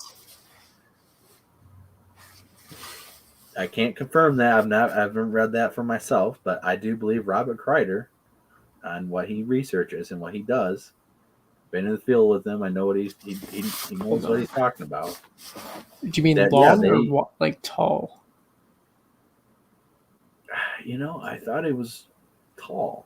Could be long too. Crap, But I hold think on. they're big. They're massive ships, way bigger than anything Rome ever built. Supposedly, these ships were extremely massive, and they sailed all over the world. And Rome's biggest ships were like small compared to them. And supposedly, they had Rome was very smart, and they engineered a lot of stuff, and they problem solved how they needed to defeat those ships and take over Gaul, in which they did. They ended up taking over Gaul and getting all the way to England and stuff, and getting all through Germany. And yeah. So apparently the Titanic was 800 feet long. Right. So It might be. Maybe that's what he's talking about. Because that's like the biggest boat I know of. So I was just comparing it to Titanic. Well, if you want to, the bigger the ship, the easier it's going to go across the open ocean with. So, But if it was 800 feet tall, wouldn't it just sink? How would they have something? well, because Something strong it enough to get it displaces across the the water. As long as it's buoyant, it doesn't matter. You can have a ship that's massive. As long as it floats and buoyant, that's all that matters. And plus, wood is fairly light. It's not like it's metal, and we have metal their ships. own energy back then or something? Well, it's just this lost knowledge of how to build things and how different techniques and stuff work. That when we have Robert Kreider on, he'll talk about it. Maybe it is 800 foot long, but it seemed like he was talking about how they were just tall too. They were massive. Jeez. It's like a whole building just moving. Maybe, I think that's what he said. I'll look in the interview and rewatch it because it was an awesome 4-hour interview on a lot of stuff. It took me a couple days to finish it, but yeah, when he comes on, he's going to blow a lot of guys away because he has been treasure hunting. He has been in underground spaces. He's been contracted by people. He's been, he's the real deal thing. Noah's Ark. Wonder how long that was. It's pretty big boat too, and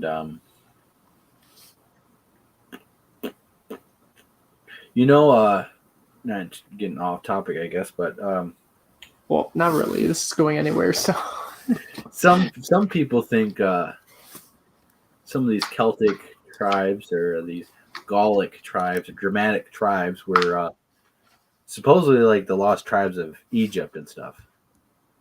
Some of the way that they dressed and how they the fashion and some certain symbols and stuff that they used was very similar to what supposedly these lost tribes were doing, and it gets into some speculation and all this and all that, but because we don't know what happened to those lost tribes and all this, so there's a lot of speculation, like the Book of Mormon and stuff, which talks about some interesting stuff about American history that a lot of people say it's fake and all this and blah blah blah, it's a hoaxer. But if you read some of the stories and stuff, it does relate to some of the stuff the natives were talking about, giants and this and that, and the lost tribes of Israel, and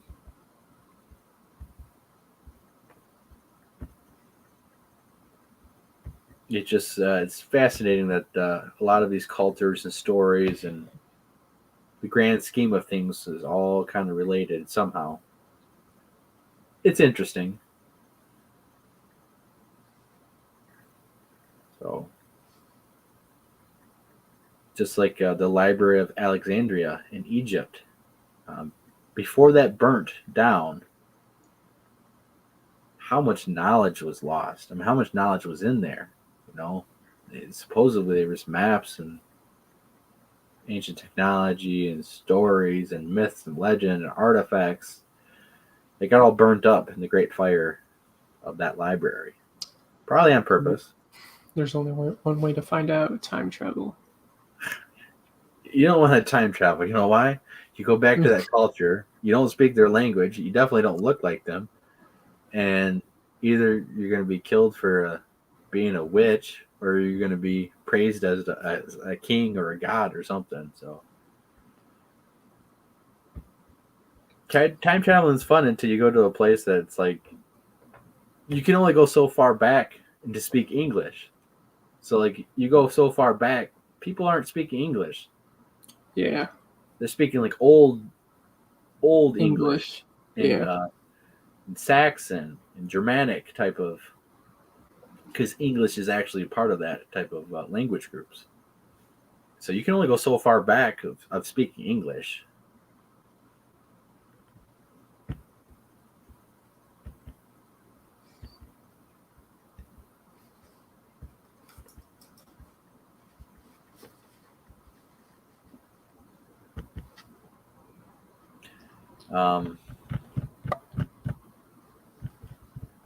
There was a shipwreck that they found that they supposedly found. I can't remember what it's called. It's some type of metal, or it was started with O. And supposedly it was from Atlantis. This iron. This not iron. It's started with a G, but basically they said that this was the type of metal material that Atlanteans had used, and they found it on this old shipwreck. And they have the tablets of Thoth that are pretty crazy story. The Native Americans in Michigan have a prophecy of the end of the world. And basically, it starts with how the Native Americans migrated to Michigan. It talks about the white people coming here. It talks about how if our generation doesn't step up and help the earth and change our ways and change our hearts, we're going to go down a dark path that leads to the end of the world. If we can, and it says this, you don't have to be Native American. It said there would be native borns who are not of native blood, who will seek elders to learn from. Basically, if the people of the modern age can overcome their lust of the flesh, basically, let's use that terminology, that we can go down a different path that will not lead to the end of the world. Very fascinating that these prophecies foretell of white people coming here, foretell of the natives being exterminated almost, and the prophecies of the future are very interesting.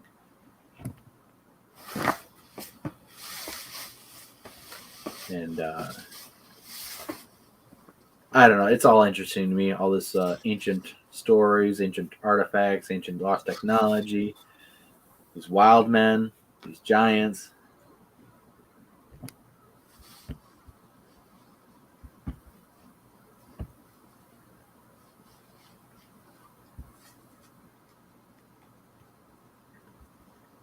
Yeah, all of that English, French, and German is old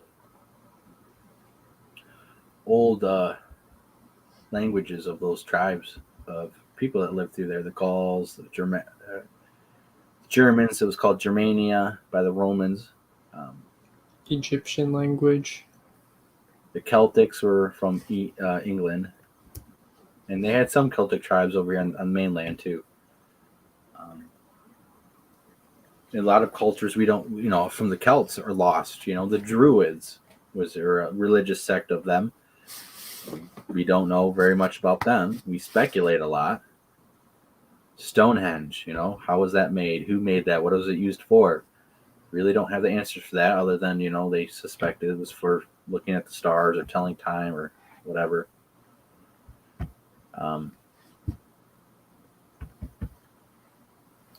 We could go for another hour or two just talking about stuff. Yeah, we're gonna jump off here soon, very soon. But I think another, and this could lead in a whole another hour, but we're not going to.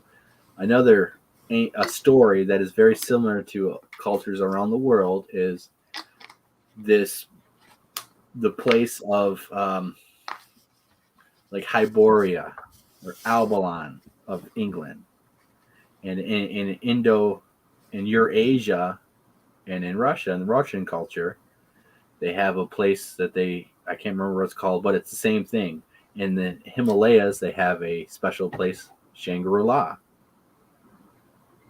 And Shangri-La is a paradise in the Himalayas, I'm not going to get into all of that, but those very similar stories of Shangri-La, of Albion, of Hyboria, of this magical place, this paradise hidden in the mountains.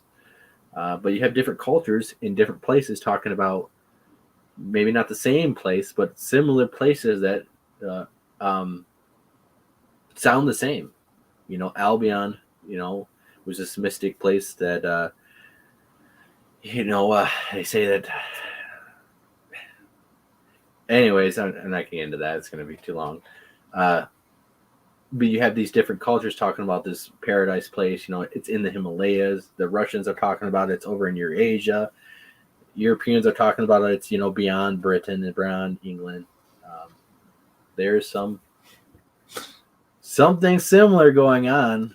How do these cultures who don't talk to each other, don't speak the same language, some of them are tens of thousands of miles apart, but yet they have very similar stories of a very similar place. So, places like Pumapunka, yes, and Gobekli Tepe are anomalies to say the least. They certainly don't fit the narrative of mainstream science. Pumapunka and Gobekli Tepe. Pumapunka is in South America, and they have the famous megalithic structures. I think they have the H's there. They have these like H's carved out. Very amazing stoneworks. Megalithic stonework, which is rocks that are weighs several hundreds, thousands of tons, sometimes several tons, carved with technology. We don't know how they did it because we can't do it. And Gobekli Tepe, is that that's the place in Turkey, I think. Maybe I got that wrong. That's where Baalbek is, maybe the huge slab that weighs a ridiculous amount of tons that modern technology we cannot. Yeah, Tepe's in Turkey. Yeah, they have this huge obelisk, which is it weighs so much that there's no amount of machinery in the world that can pick this thing up.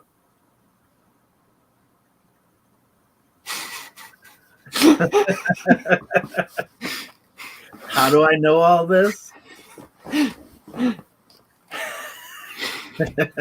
Well, you know what the secret is I've always loved history. And I mean, I like history too, but you know, like way too much.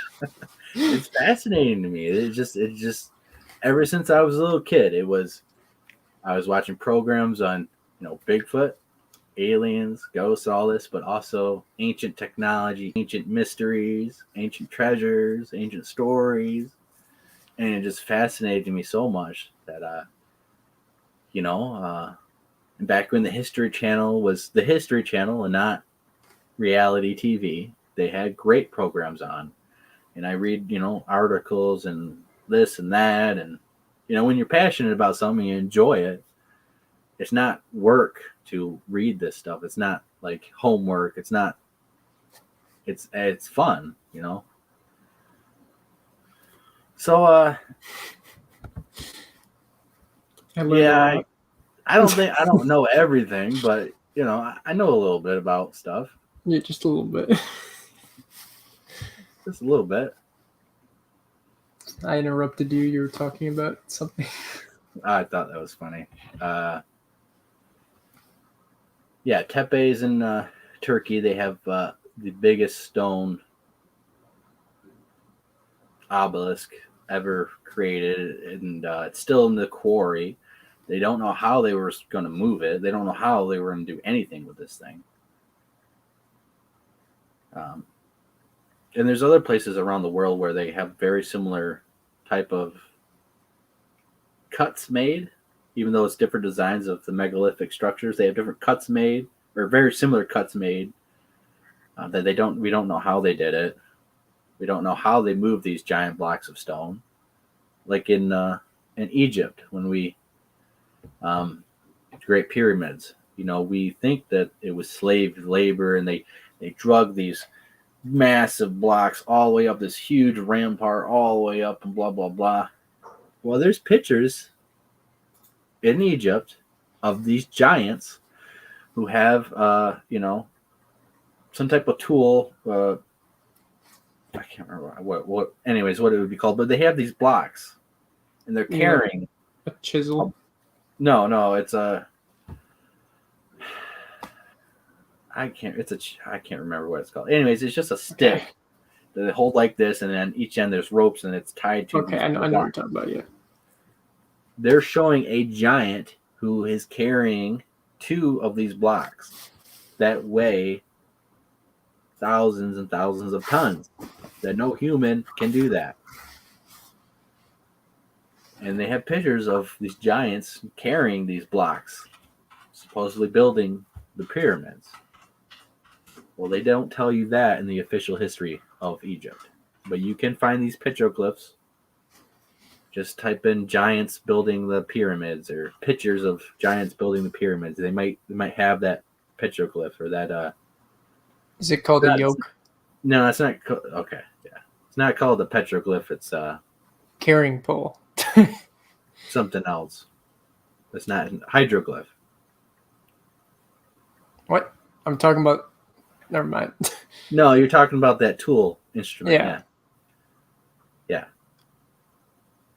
You talk about hydroglyphs? I think that's what they're called in Egypt, right? Well, yeah, but yeah, and petroglyphs are rock cave art. Okay.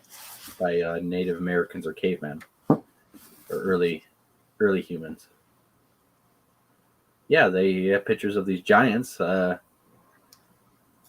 Giants next to little people, or giants, and they're tall as these trees with humans right there. And the official story is, well, these people are more important. That's why they drew them bigger and stuff, because they wanted you to see them as being important. I don't know. The dude's about the same size as that tree with these little humans right here. You know, I don't buy that.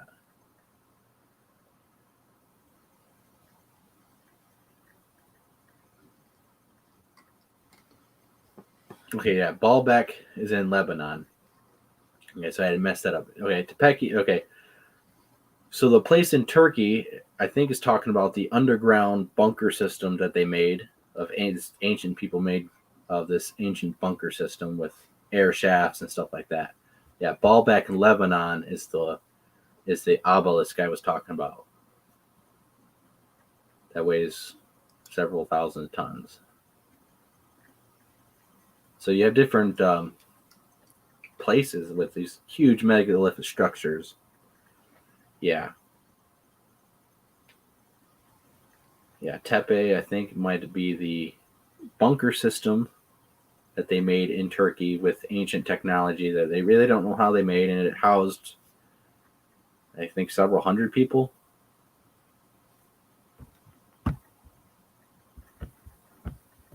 Yes, Baalbek in Lebanon is truly massive. No piece of modern crane technology can lift it up. We don't even know how they made it. They don't even know how they were going to move it, use it, do what with it. And yeah, they basically had it all almost finished up, and then they just stopped, which is weird.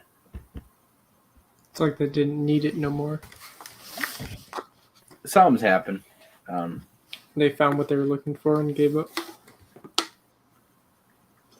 Well, you know, some of those, you know, it's the giants were in control, and then we revolted against them. But if there's any other questions, let's get them out. It's been a 3.5 hour show.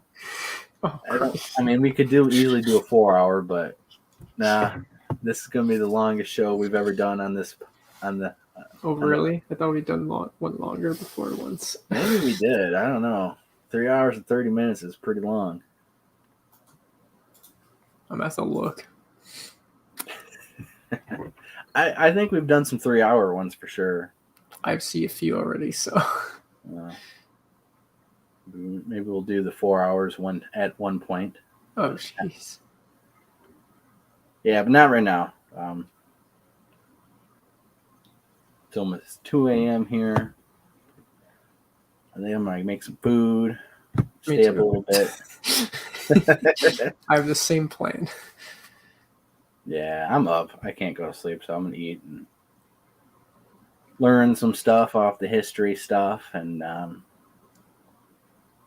thank you everyone for watching the show, sticking around. I know it's late, depending on where you're at. I'm glad that everyone seemed to have enjoyed the show. Maybe you guys learned a little something. But just don't take my word for it. Why don't you go and research it and find out all this stuff, and could lead you to different stuff that maybe I don't even know about. But look into some of these stories of how they're connected to all these cultures around the world, and they have very similar stories. They have very similar archetype character heroes. You have some heroes of same cultures that are called different names, but they're doing the very similar stuff, and they're almost the same storyline. We have same thing with the flood and all this other stuff. So really take a look and research and find out for yourself the mystery of the ancient world. So the last time we went live, it was 3 hours and 2 minutes, and that was the longest one. Yeah, this is the longest one for sure. So one right after another, we're just breaking records. Yeah. Well, you know, when I stream by myself, I don't have a guest on. You know, the guest, typically most guests don't go over, 2 hours is a long time, but yeah, it is. Go myself, go as long as until I stop talking or my girlfriend, she might wake up and say, "Come get to bed. I'm cold." So, So if anyone has any questions, we'll wait like a few minutes here. yeah. Let's get some questions and stuff going if you guys have any. If it's too much of a question, we might hold it over to another show because you can easily get into stuff, and there's a lot of stuff I skipped over and just summarized super quickly.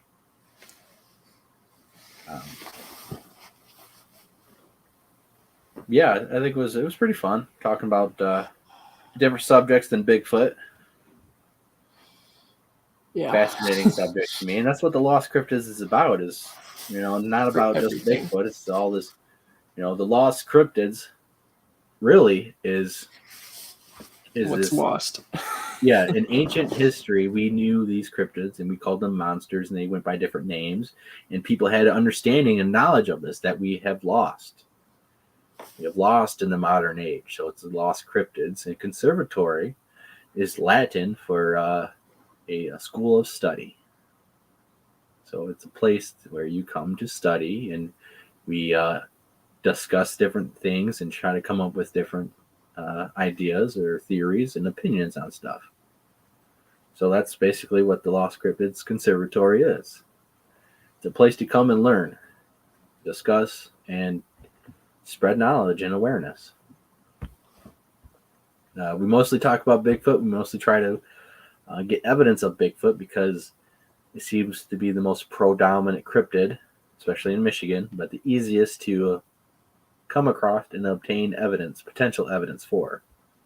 Although I have seen a dog man, I guess. I prefer James. ghosts. James has seen a stick man. I've seen a stick man type of creature. So those are 3 cryptids right here in Michigan on land that we know of. Personally have seen. Paranormal doesn't count, I guess. No, we don't count paranormal in the cryptid, in our cryptid thing. But James is a paranormal investigator. He's into that. I dabble. I don't do that stuff no more. I don't do that stuff. I already. That's a whole nother can of worms to get into. Yep. Yeah, but it actually is relatable to a lot of these stories that we talked about. Could be some people's. Maybe a little bit. Well, we'll go real quick. The Nephilim. Oh no. Some of these cultures say that when these things died, they don't have spirits like us. Their spirits remained here. And some of these, they say, that spirit remained there by that rock for thousands of years until, bam, Johnny built his house on that rock. And now his house is haunted. Some people think that some of these more demonic entities are of these Nephilim type of creatures or demonic entities. Just a little sneak peek of maybe a future show. Great. If you want to watch the show on this subject a little bit more and all the stuff we talked about, go back to the live show with Duke Sullivan, and we talk about giants and all crazy kind of stuff. That was a pretty informative show. We really don't talk about Bigfoot at all, even though it was supposed to be a Bigfoot show. We just jumped into a bunch of other things. So, You said, how long ago was that? Was what? Duke Sullivan. Duke Sullivan. Oh, that's a couple months, maybe half a year ago or more. I was just gonna. Oh, actually, never mind. He's supposed to be. I'm supposed to get a hold of him. Been crazy here dealing with the car stuff, and then everyone got super sick. Oh, you got car problems still? No, well, yes and no, but no. You could just buy another one. It's not worth it. We gotta pay this one off first. Wait, it's like a new car still? It's a 2006. It's not brand new, but only has 118,000 miles on it, so it's good That's shape. still good. Yeah, it's still good. No, No, actually, we had the steering column, the knuckle. That was totally broken and rotted away. That I could just went like this, kept spinning and spinning and spinning and spinning, and it wasn't controlling the vehicle. Luckily, we were next to the house and going slow because it definitely would have been a bad accident or went into the ditch, went off road. We got all that fixed, and then we had electrical lines were screwed up in the back, so we had to replace that. Light bulbs, new tires. We got the fuel pressure sensors going out on it now, or there might be a vacuum leak inside the tank. Don't know. So that's another thing. It's like, hey, yeah, it just all hit us at once. Bam, bam, bam. And then everyone got, yeah. Anyways, so it's, Oh, that was the one you were saying to look into is from the World Bigfoot guy. Yeah. I didn't remember what I titled the. I didn't know you already had him on here once. I did, but we didn't talk about Bigfoot at all. So I got to have him back on. We're gonna talk about Bigfoot, especially since he just went on some expeditions and up in Montana. So. Never been there. Not yet. Montana's pretty sweet. I wouldn't go next to Yellowstone with that super volcano, but well, not just that, but like Yellowstone's pretty big. Who knows what's there? Oh yeah. That's how you get lost and not found. I tell you what, if you go to Yellowstone and you're looking at those hot springs and the geysers and stuff, don't go into the water where it says don't go in there because you'll die. You have boiling water. It's like 300 degrees. Oh, and really? Yeah, people, it happens. They fall in or they jump in. I think one guy jumped in and tried to save his dog. Oh. You're dead. I mean, you jump in, you're jumping into like over 200 degrees. His dog was in water. there? Yeah, his dog fell in and he went to jump in to go save it. Was there like no barriers or anything? I think on some of them there isn't. Oh. I don't. Yeah. Wait, is it like a drop off or is it like? No, it's just these pools of water that are heated by the volcano activity, and they're very beautiful. They have very beautiful colors from the different elements in there, rocks and oils. And if you stick your hand in there, it's gone. Is that well, you're having permanent nerve damage. Yeah, it's not gone. It's not like lava, but like it burns you so much. I mean, your blood boils, your skin basically falls right off. Your eye, instantly you jump in there, your eyes are gone. Boom, you're fried. That's great. Like, I think like at a minute you're definitely dead. Like you ain't gonna survive more than a minute, for sure. And usually most everyone who falls in doesn't come back out.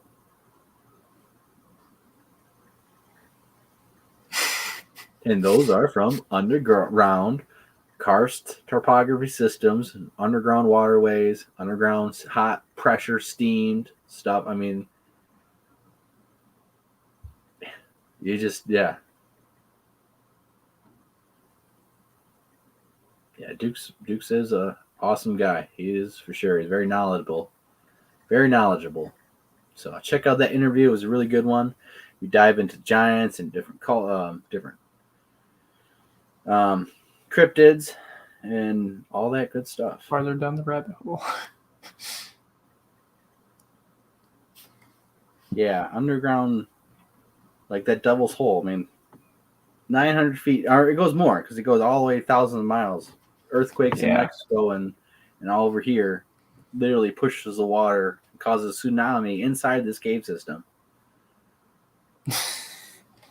I mean that right there is gonna take, I don't know, probably another 100 years to explore till we get the technology that we can send in some drone submarines in there that can run off some nuclear battery that never dies, and we have radio signals that can penetrate hundreds, thousands of feet of rock, so we can send signals and get signals to it.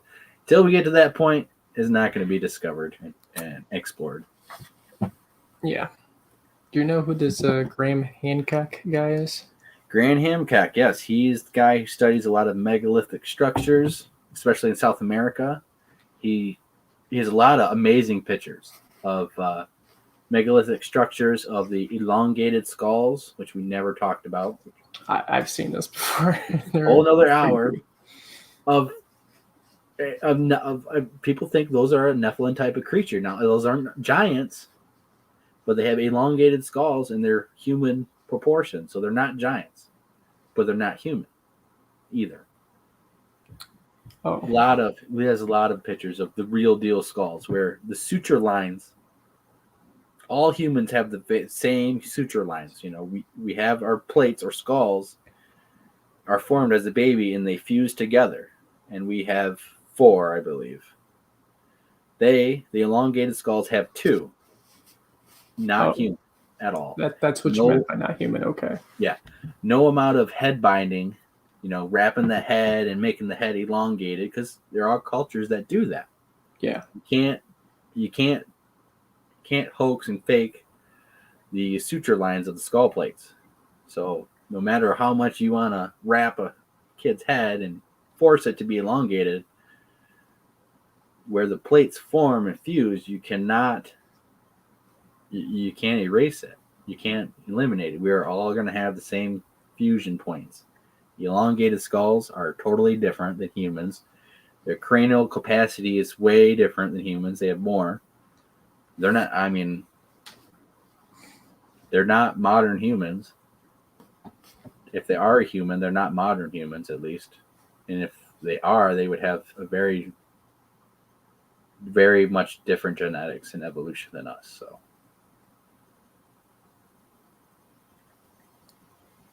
yeah, Graham Hancock. Apparently, he's a deep sea diver as well. Yeah, he goes all over the world and has, I think, probably the best pictures of a lot of these mega structures, because that's what he does and goes and explores and does. And he has a very interesting theory of the Amazon forest being cultivated by humans, because there's a lot of nut trees that they find there, a lot of nuts and a lot of these. Anyways, it's his theory that before Europeans came over here, we might do that 4-hour mark. We might do it. Want to? Yeah, we can do it if you want. I don't care.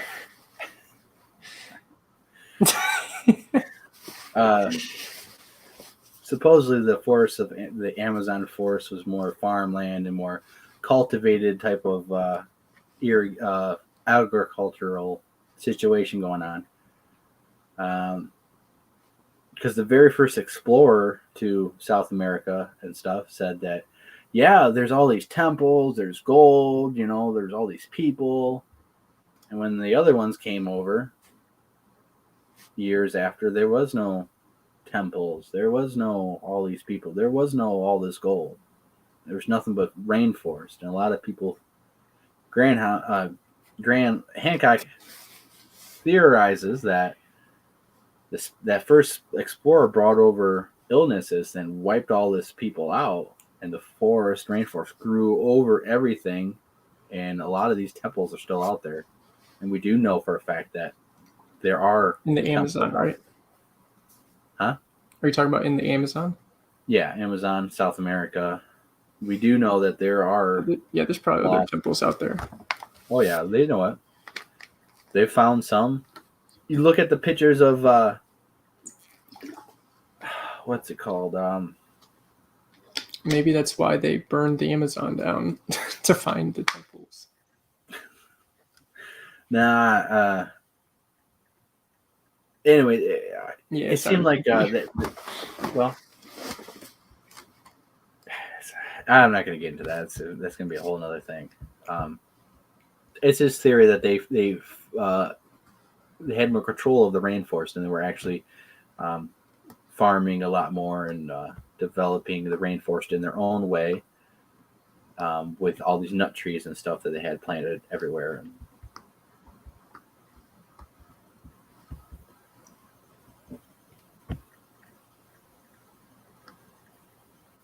But well, you know what? We'll talk about another place. Now, you know, I'm gonna save that for later. I'm gonna save this for another show because it's You're not gonna make it. No, it's gonna take a lot It's more. gonna go on a 15 long minutes to get tangent. into. Yeah, I got it. Let's just say it's a very scary, dangerous place that I think holds potential for Bigfoot, definitely, and probably some other mysteries because the Native Americans talk about these white cryptid creatures that might be the stick man, who knows? But they talk about these things living there, and the river system. The river system, it goes through this huge cut sheer cliffs where all these caves are, which are not explored because we are not explored, and it's actually parts of that place are shut down from the public. The river that goes through there is several thousands of feet deep in this spot. So not only do you have these cliff faces that have caves all in them that are not explored, you have a river system of thousands of feet deep of cut channels and probably caverns and karst systems that go into the earth that is not explored at all. We have no idea over there. In fact, that place is extremely wild to this day, and there's not any structure there. There's not a whole lot of stuff there still. But You're talking about the Amazon, right? Nope. Oh, Talking where are you about a place in North America. Oh, wait, where's that? North America is I'm saying where in North America is I'm trying to say. that's all I'm gonna give you. Oh, okay, understand. Leave you on a cliffhanger. You guys got to come back to another show. We only got 13 minutes. 13 minutes and we're at 4 hours. The longest show of Lost Cryptid history. We won't beat it. Until we beat it again. Oh, God. We'll do a 12-hour stream, baby. Oh, gosh. Some of these channels doing that. It's like, wow. I don't think I could do that. I mean, I can do it, but I'd be taking some breaks, man. You know, you're going to have some intermittent, you're going to have like 30-minute break with me eating dinner and stuff. Or only way I could do that is the kids would have to be, you know, at grandma's or something.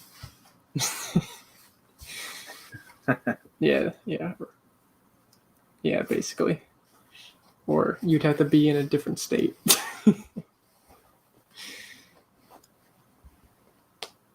But yeah, we're gonna be getting out there soon. I know it's been crazy for me, so I have not really been able to get out. I know you've been trying to go out, and Tyler's been going out, and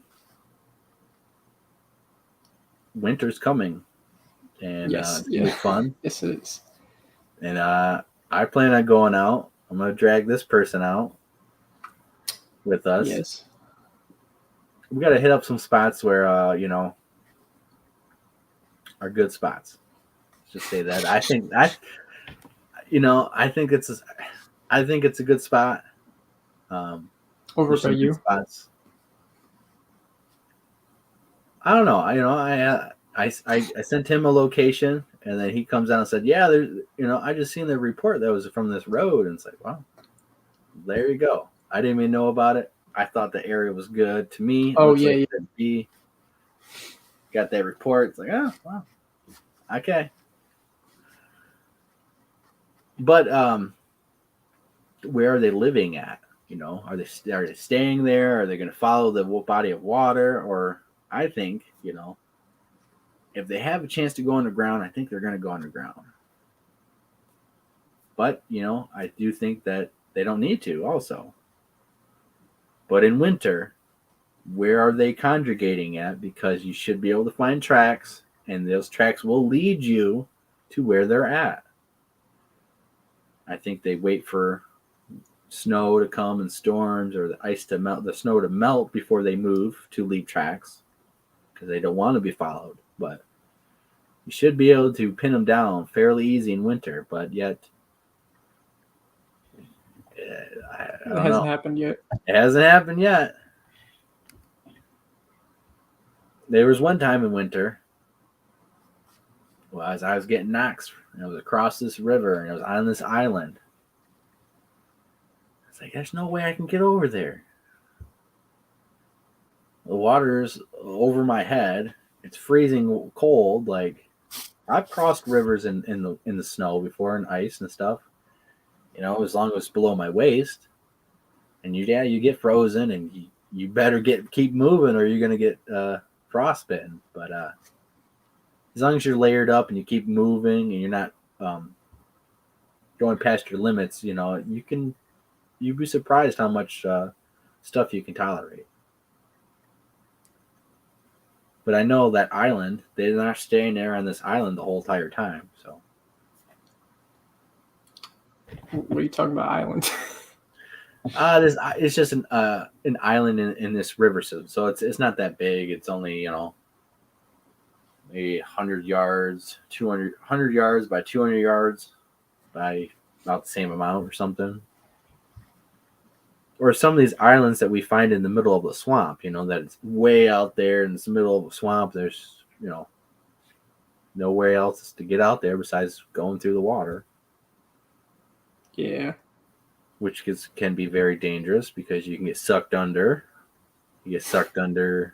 I like how we just went through Bill's swamp without even like questioning if we're gonna get sucked under or not. Yeah, I mean,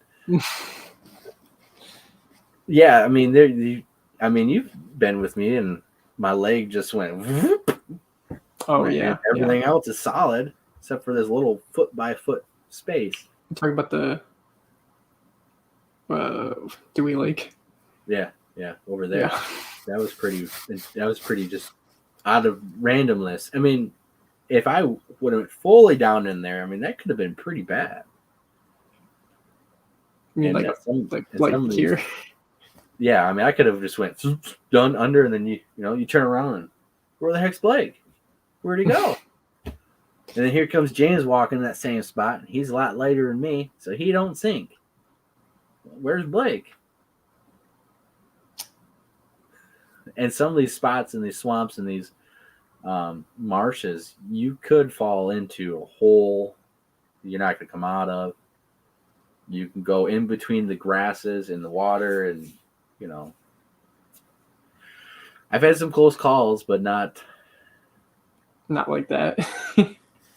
No, not in that environment. Not in all grassy swamp marsh. But I've jumped over a creek, and there's more of a swamp creek, and I got pretty low in there, and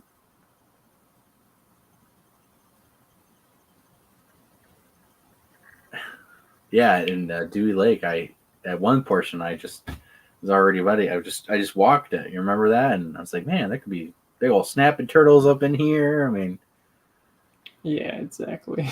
You never know. Yeah, and Especially in it was like a trench. Especially I was feeling in it with my places hand, my feet and stuff, and it was like, especially in places that people don't really go since it's a swamp.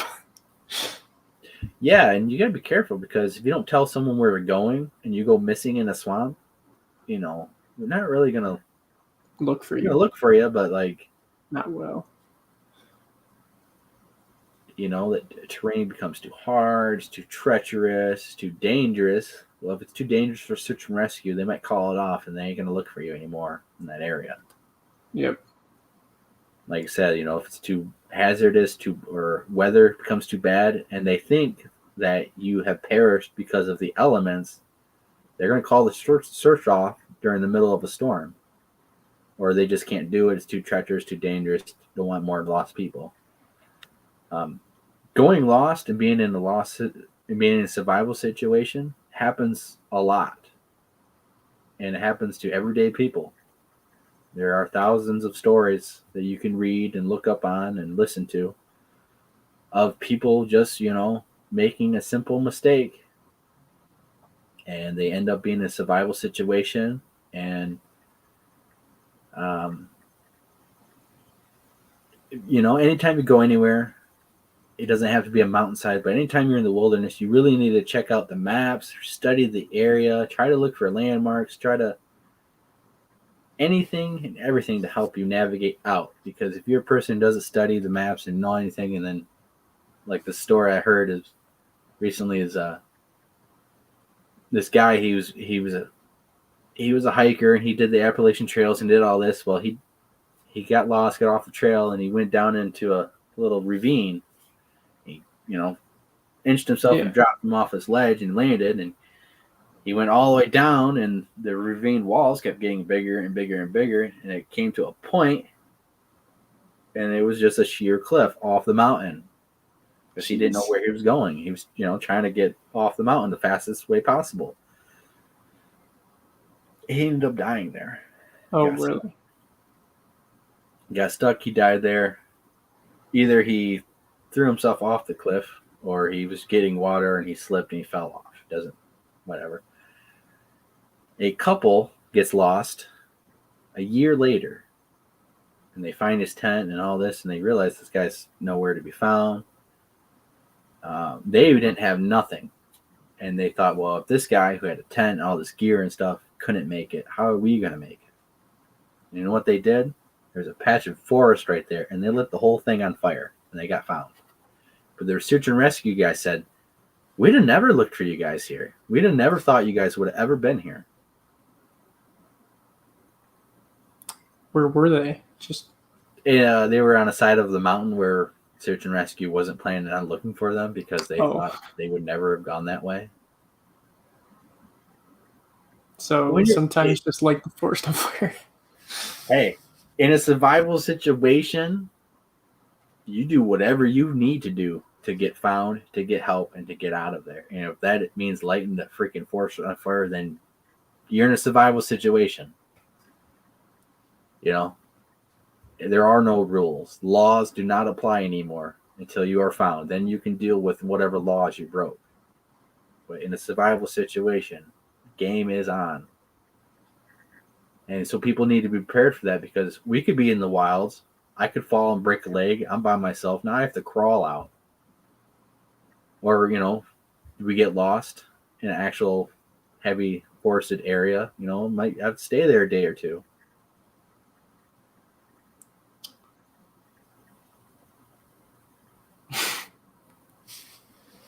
Yeah, you have to be prepared, man. It's not like some willy-nilly thing and people do this. Well, I'm going to go hike this mountain. I'm going to bring a bottle of water. And that's it. Yeah. And now they get lost. Now they have to get down the mountain. And I know most of the time nothing happens, but it only takes that one thing to happen.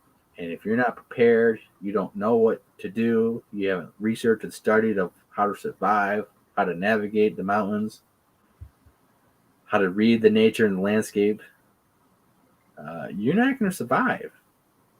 Or you might get lucky and you might survive because there's some amazing survival stories, but the more prepared you are, the mindset of being prepared, it's going to help you in the long run. And it's the same thing about researching Bigfoot. You are out there willy-nilly and you might not have good results. You might, you should take it very seriously. Take everything very seriously. Whoa, look at that. 4 hours with the outro. We still got 50 seconds. I said with the outro. 4 hours. Holy crap, dude. It doesn't seem that long, does it? Yeah, it does. Yeah, maybe. I think because we spent the clock roll back, it doesn't seem like it's that long. Is that what happened? Yeah. Uh-huh. Maybe, yeah. Oh, man. Are you corpse? I think he means like Marine Corps. No, I didn't join any branch. I wanted to multiple times in my life, but my mom never wanted me to go, and she passed away when I was 13, and so I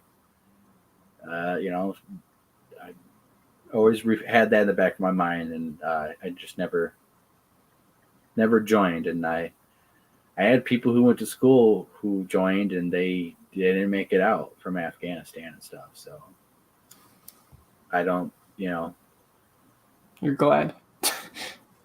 well, and then years later you come to find out that, maybe, all the reasons why we're over there weren't really the right reasons to be fighting to go over there, and now we left Afghanistan, and it's just and some people think it's like, their sacrifices are worth nothing. Yeah, basically. And so I heard is what we were trying to get some type of weaponry from them or something, and we never got it. There's a lot of speculation of why, but it doesn't matter. It just like became alien technology or something. I don't know. Yeah, they have like it's because it's part of the the mountain ranges that go all through there are very old and ancient, and they're supposedly flying Ramana or flying aircraft, ancient technologies. The Giant of Kandahar was over there. I know in Iran, they supposedly found these cryostasis chambers of these red-haired people. There's a lot of stories and stuff and conjecture of why we're there and all this and all that. And I just... Oh, okay. Oh, by the way, he wasn't asking if you were a Marine Corps. He was asking guy in chat. If you read that. Figures. Semper Fi. Well, you only say that if you're a Marine. Yeah, hoorah. Hoorah. Yeah, it's Semper Fi. That's a Marine. I'm pretty sure. Which one? Semper Fi. Where's that? Is it like far up there? Yeah, he says Semper and then Fidelis. Okay. I remember seeing that and I was like, what the heck is that? Usually they say Semper Fi, but I'm not in the military. I don't know all that lingo and stuff like that.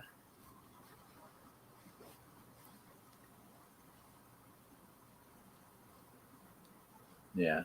Yeah. All that mountain ranges through there and tunnels and cave systems and all that. Yeah. It's very ancient. And some say we were looking for something there.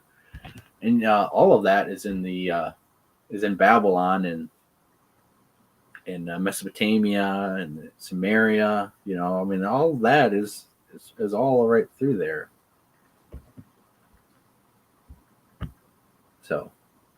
So anyways, for our market, guys, this is a historical moment. The first 4-hour live podcast of the Lost Cryptids Conservatory. Holy crap. Thank you, James, for coming on and sticking with me. Yeah, you're welcome. James is like, I'm never doing this one again. Holy crap. No way. I got school in the morning. Like, I can't do this. Actually, I don't. But I do have like a project I have to do, so. Oh, man. It's okay. I'll start tomorrow. It's not due till Thursday. Yeah. I wanted to thank everyone. Here, let me jump on this other one real quick. Oh, I'm alone. All right. I just want to say thank you for everyone who stuck out and watched. Thank you for listening to us jabber and talk about all this crazy cool stuff that we find interesting. And hopefully you guys learn something. And hopefully you guys go and research and learn more and find out some crazy cool stuff that you can bring and share to us. Really appreciate everything, all the time you guys have spent watching the content. So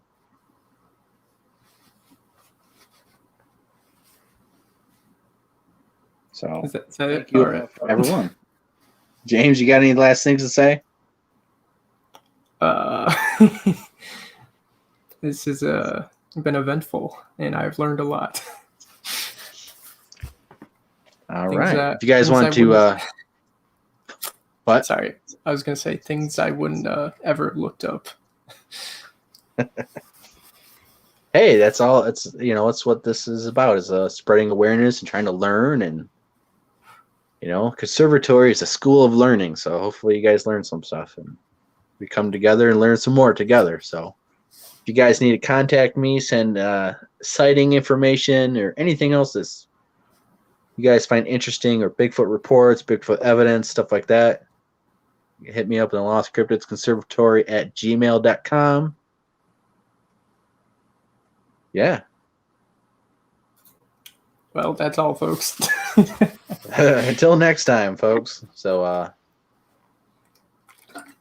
thank you again, everyone. I really appreciate the support, and I'm gonna keep cranking out some videos, and We'll see you next time.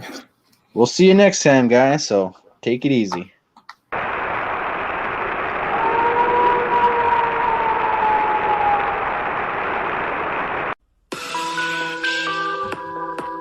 The Lost Cryptids Conservatory, where we will shatter your reality to bring you closer to the truth.